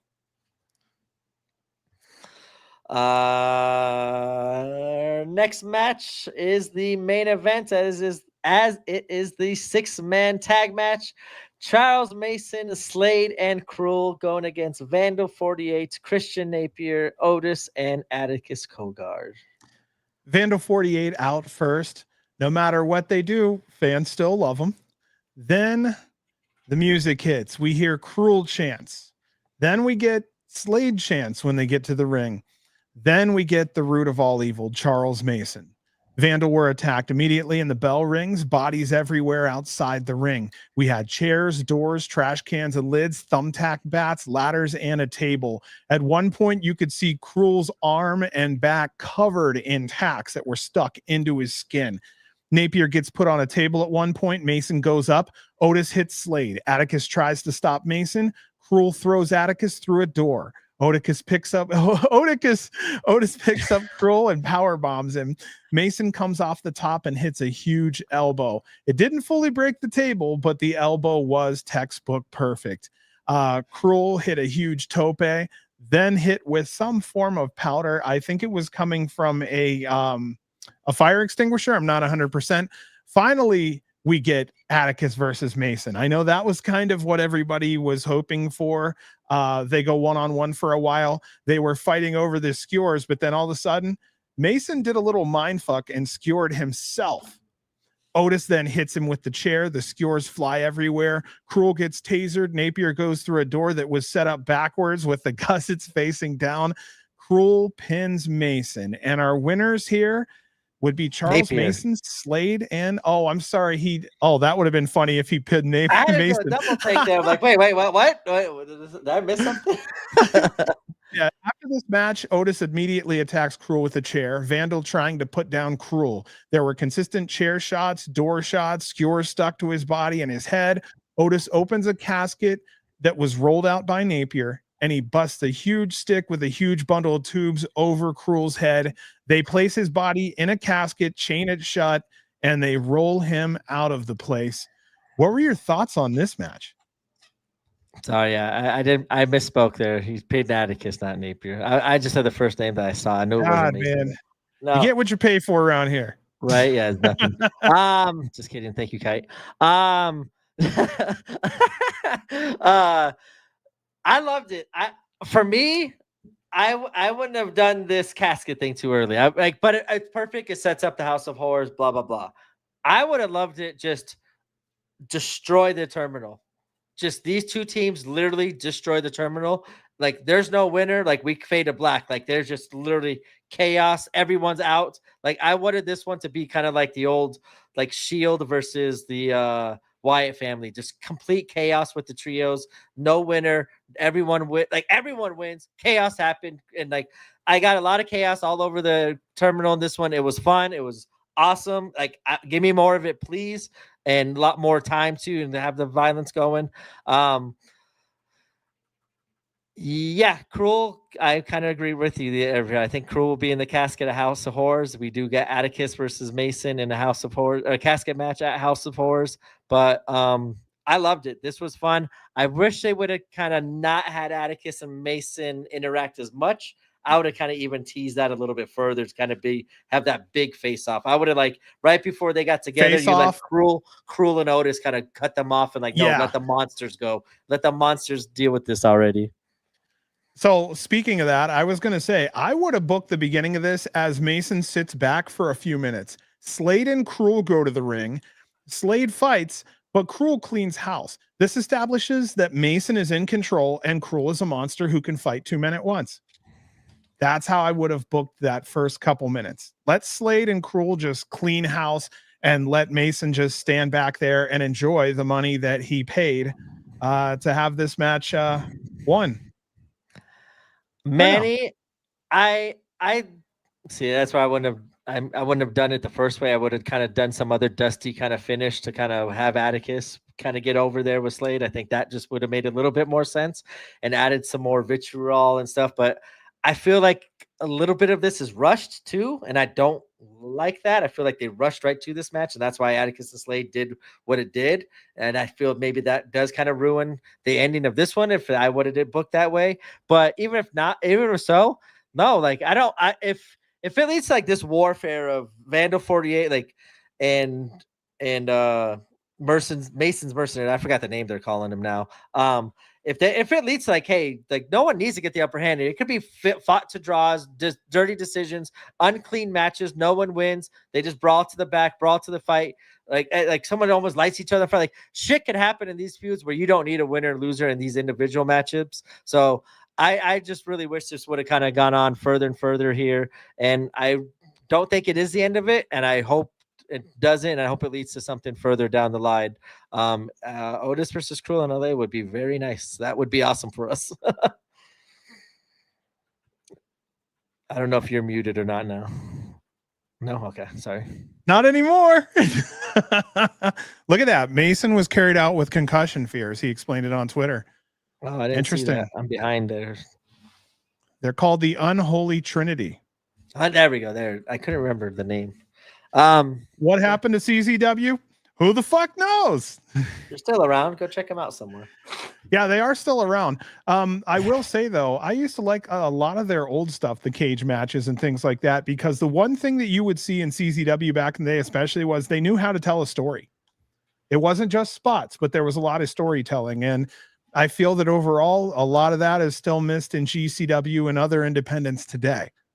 We've missed the plot on storytelling a lot there. And I'm just telling outside the ring, but also inside the ring. That might be something for another day. Was there anything else about this match that you wanted to discuss here? No. What do you think happens at House of Horrors? I know we kind of assume Krule's in the casket, and that's why. But do you think Atticus and Mason are going to go at it, or are they going to kind of give us a short little tease again and kind of tease us further to the big one-on-one matchup that they get? I don't know, man. The only thing I know is that Krule's got to be in that casket. It has to be. Right. Come on, man. Like, there's no other way to do that. They rolled him out in the casket. Like, they're really going to just roll the same casket out. He's got to be in there. That's half the fun. I wonder how they're going to book the whole thing. That's what's going to be interesting. If it's going to be that predictable, how are they going to figure that out? I do want to shout out one more thing. We got to talk about this. Finally, Krule's debut in GCW. Welcome to GCW. Take a Tokyo Tower to the face. Take all this glass. You fucking killed it, man. Like, this is like, that made me like, oh my God, why haven't we had this for such longer, like, period of time? Like, why are we getting it now? I feel spoiled. I wanted it earlier. Wasn't stiff, wasn't lackluster in any way, shape, or form. I think that was a fantastic opening match. Also, the fact that it took 3 full-size men with a ton of weapons to put him down at the end also was a great way to, show him strong there towards the end. Yeah, Frank Munoz. Yeah, Krule is Frank. I've been wanting him for so long for these reasons exactly. And when I saw how even his entrance was booked, favoring him, where he puts his hand out, like he had his own music, I'm like, all right, that's cool. That's what I'm looking for in my Krule booking. He needs to be booked honestly. And here's the thing. I think a lot of people, blah, blah, blah, we talked about why can't Krule come to GCW because he's a monster. You can't book a monster like that in GCW. Fucking night one. Not only is he still fucking Krule the monster, Krule the beast, you've also figured out a way to tame the beast and put down the monster night one. So now you don't have to worry about how are they going to do that. Like, right away, he's down, but he's going to come out, even as Reed, you said earlier, bigger and stronger than this version that we got now. So I hated all that talk of we can't get Krule because we can't book him like a monster. Like, no, you can, and they just did on night one. Not only is he not out of the picture for the foreseeable future, he still got that aura. He's still in the back of everyone's mind. And now when he re-debuts, hopefully at the casket or whatever else, he's going to become even better. And I'm glad they kind of knocked that kind of thought and process out of a lot of people's mind, mine included, because you just killed a lot of birds with that one stone there. And I'm really excited to now see what happens with Krule moving forward in GCW. Craig, I tried for 3 fucking years, bro.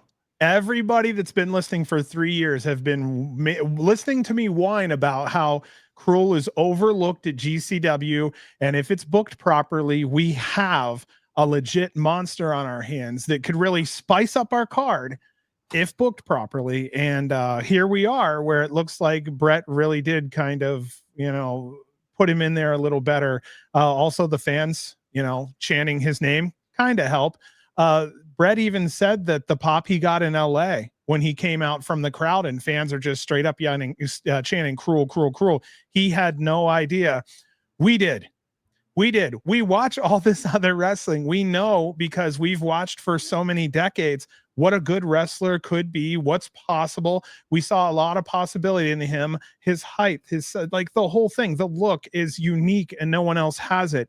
And in GCW, where things like that matter, he's a unique fit. So as long as booking doesn't drop the ball on him, we do have something special here. And in time, how Krule isn't meeting Tremont, Bear, Redacted is beyond me. And I feel that these matchups, some of these should have happened a year ago, and someone's kind of beat us to it. So we have to kind of think about being on top of these things ahead of time next time, so that stars don't go up and go down before we even have a chance to do anything.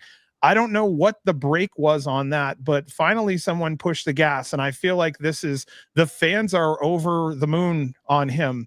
And so we'll see what happens. Krule versus Microman. I still feel, well, okay, so we talked about Microman, and again, we need a Mick Roman. Maybe Krule could be Mick Roman. For one match, we have Mike Roman and Microman, and they're cousins. Possible. I was lost there. I thought you were trying to say a mixture of Mick Foley and Roman Reigns. I'm like, what are you doing over there? I don't know. Too many drugs. I'm the one that fell off that bandwagon there. No. Yeah. Let's see. He ruled the little indie shows, but unless you were a diehard, you had no idea. Exactly. I was watching him down on some of these other shows going, this guy's a monster. What the fuck is he not doing over here? He needs a bigger platform. Keep away from Tremont for a second. They did their little run. Krule needs to be built up and then go through the roster. Tremont Bear. I'm on the same wavelength with you, Kite. It'd be so cool if Krule is in. Yep. NGI. Look at that. Him and Otis the first round. Everybody's, yeah. The Fed isn't letting Microman work GCW anymore. That's kind of sad. Again, at one point, Microman would have been great for a world title at GCW. Krule has the MLW strap right now. Correct. I could also see Krule as a champion. Like, booking needs to loosen up just a little bit. Why we got to have Effy on it? If it ain't connecting with the fans, move the fuck on. This is independent wrestling, bro. If you ain't fucking delivering, move the fuck on. Hell, and if you are delivering, chances are TV's going to get you. You are going to move the fuck on. Strike while the iron's hot here. There, see, we didn't want, yeah, there's heel wolf. Krule for NGI. Listen to the fans, guys. Listen to the fans. All right. It was a good match. So good debut. Very good debut. And I'm very intrigued of what we're going to see from the Monster Krule moving forward. And I would say, if we go back on this, I would like to see more storylines going into our Fight Club weekend next time. If this is supposed to be a big weekend, we need to treat it as such. I think you got to build that up next year to be Vandal 48 and some sort of Team GCW. I think next year. Something bigger needs to happen. I don't know where it's at or who it's with. Because, like, I think, what's your favorite Art of War games? I really did like the very first that Mox Engage was just fantastic. You're talking a TV star up against GCW. I'm talking about the Art of War games, the actual match. Oh, probably the one with Kasai and Team Freedoms. That one, Freedoms, okay. See, for me, I love the first one because it was like Team 440 against Team GCW. Oh, yes. The emotional attachment there was so like holy shit, are we really gonna lose GCW to these 4-4 assholes? Like, yeah, like that's why I think like now we can kind of go back to that moment and that feeling with Vandal 48 here. Go Dodgers, the Yanks suck. Fuck it. There we go. Somebody's talking real talk now. Yeah, 440 MDK, GCW versus Freedoms. Let's see, what is this one? Vandal 48 green versus Vandal 48 purple. See, here's what I would do. Going back Stripes versus polka dots. Go back to Kite here. I would do that mount round one. Krule wins, beats Otis. Vandal 48 comes in, takes Krule out. Round two, Otis takes Krule's spot in round two. Oh shit. That's disruptive as fuck. And now you got somebody who lost in round one, and if they win the tournament, what? Has that happened before? Someone who lost in the first round won a tournament? He didn't really win that. Like, I think there could be a lot of cool stories there. Yeah.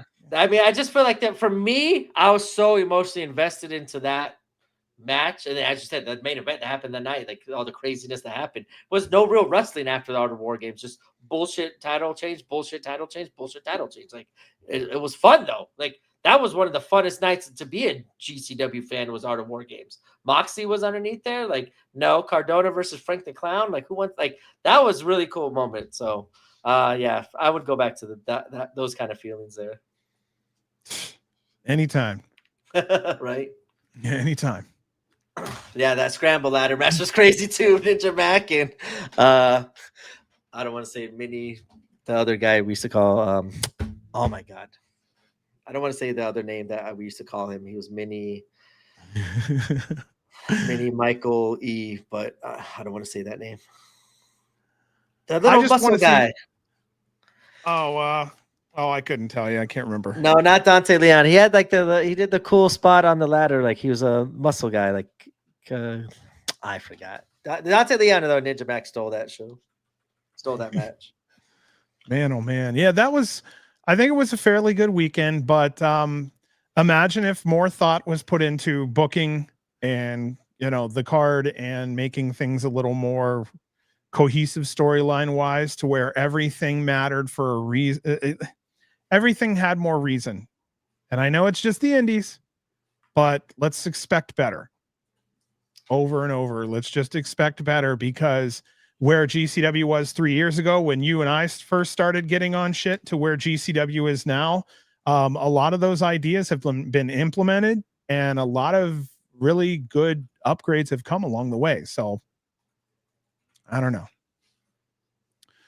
Was there anything else you wanted to mention about this show before we go to our upcoming show? More stories. I agree with you there. I just wanted to piggyback. That was kind of like my main takeaway for this whole weekend. I think I would have been more invested into a lot of these title matches and other matches if there were some stories. Like I was more invested into the NGI qualifiers just because there were stakes involved. And then contact Brett if you need to, guys. The John Wolf Invitational is open to be booked at any time. I think it would actually give the NGIX a run for its money this year. But again, we'll see how that goes.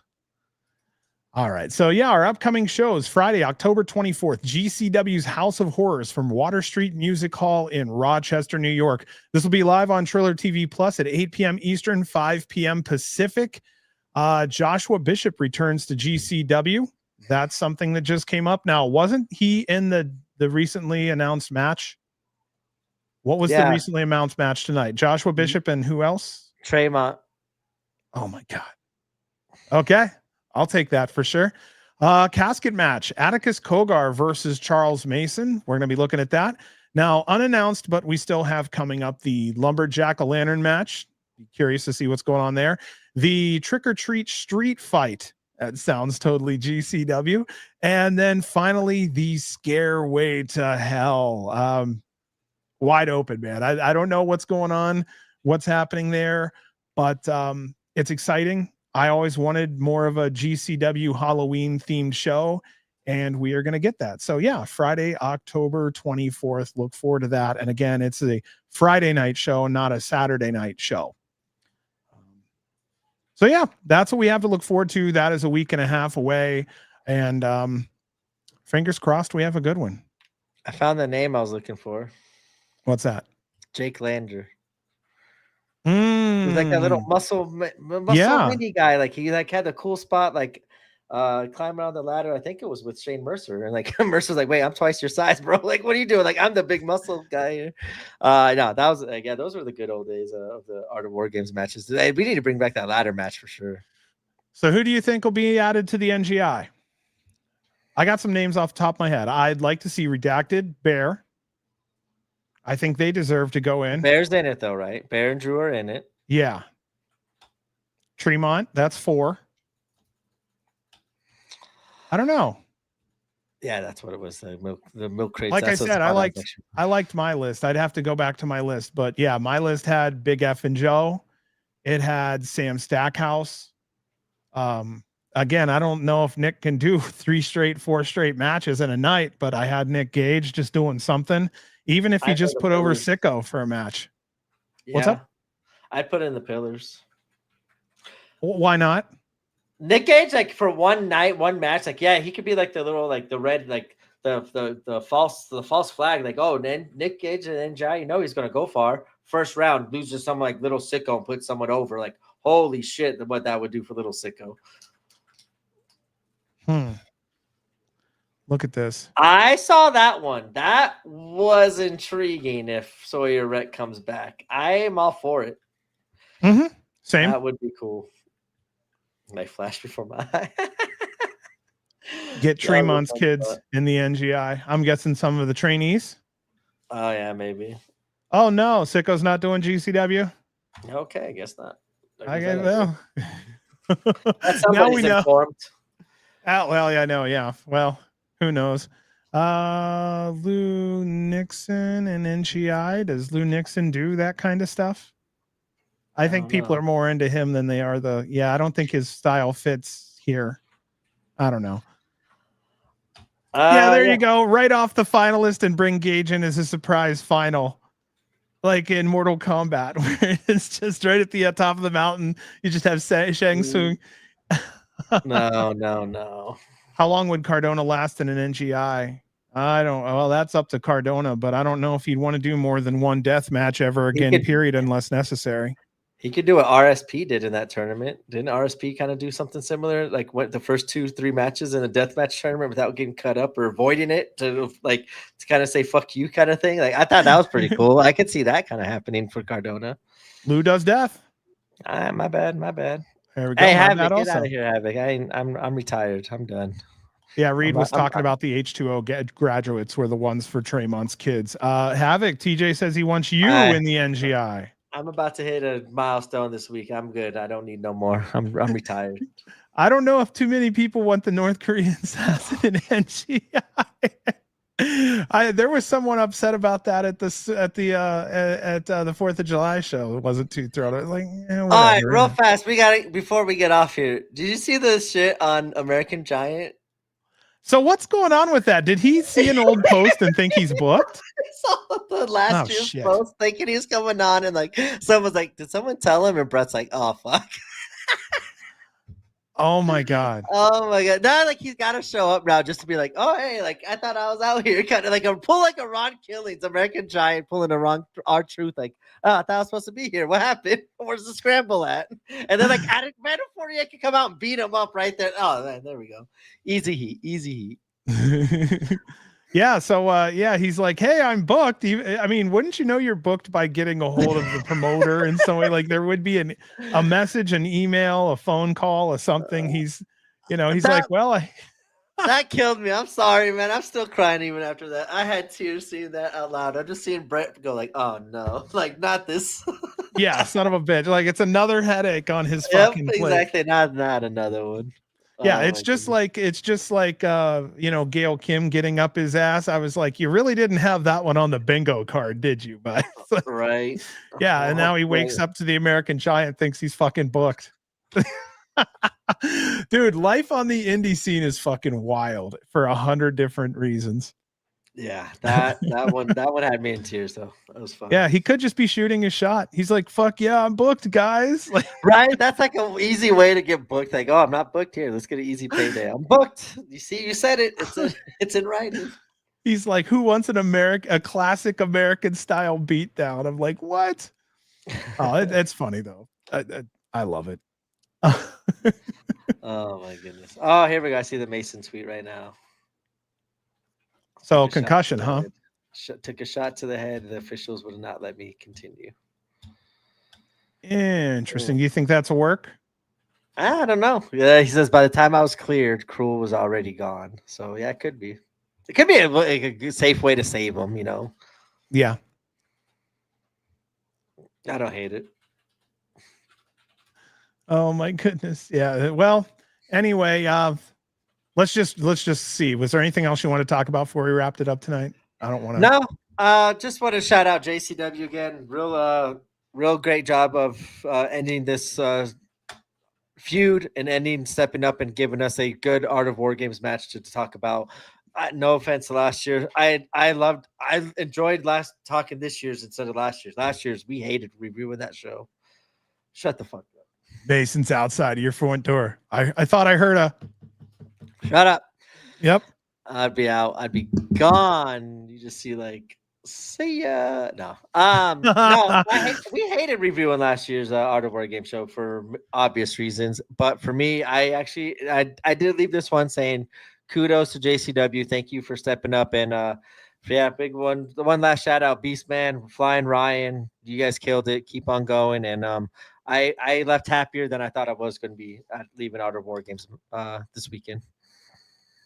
I think that's a good way to put it.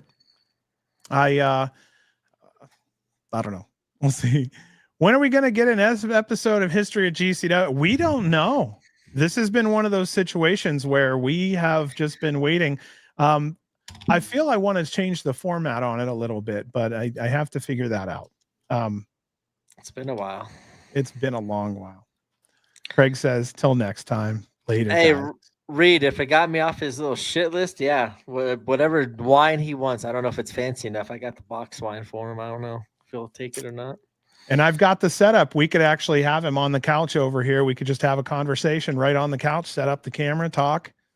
No, I think he's saying if Mason's at my door right now, I wouldn't run away. I'd be kowtowing and making Mason the new head of the household. I'd be like, hey, can I get you anything? Yeah, I'm right there. Triller TV still good with GCW? Well, I think as long as the lights are on, we're still running. Yeah. I think I said this before, though. I think it's only smart for Brett to understand that the problem with Triller TV's solvency has been an issue for tons of years. And I think he'd only be smart to make sure that he has a backup in case something happened. As of now, from what I've seen, GCW is an asset, which means if the company of Triller did go wherever, they probably would try to do some form of a restructure, probably would create a new organization and then have GCW BKFC probably as its two offerings and then do a reset. But I don't know better.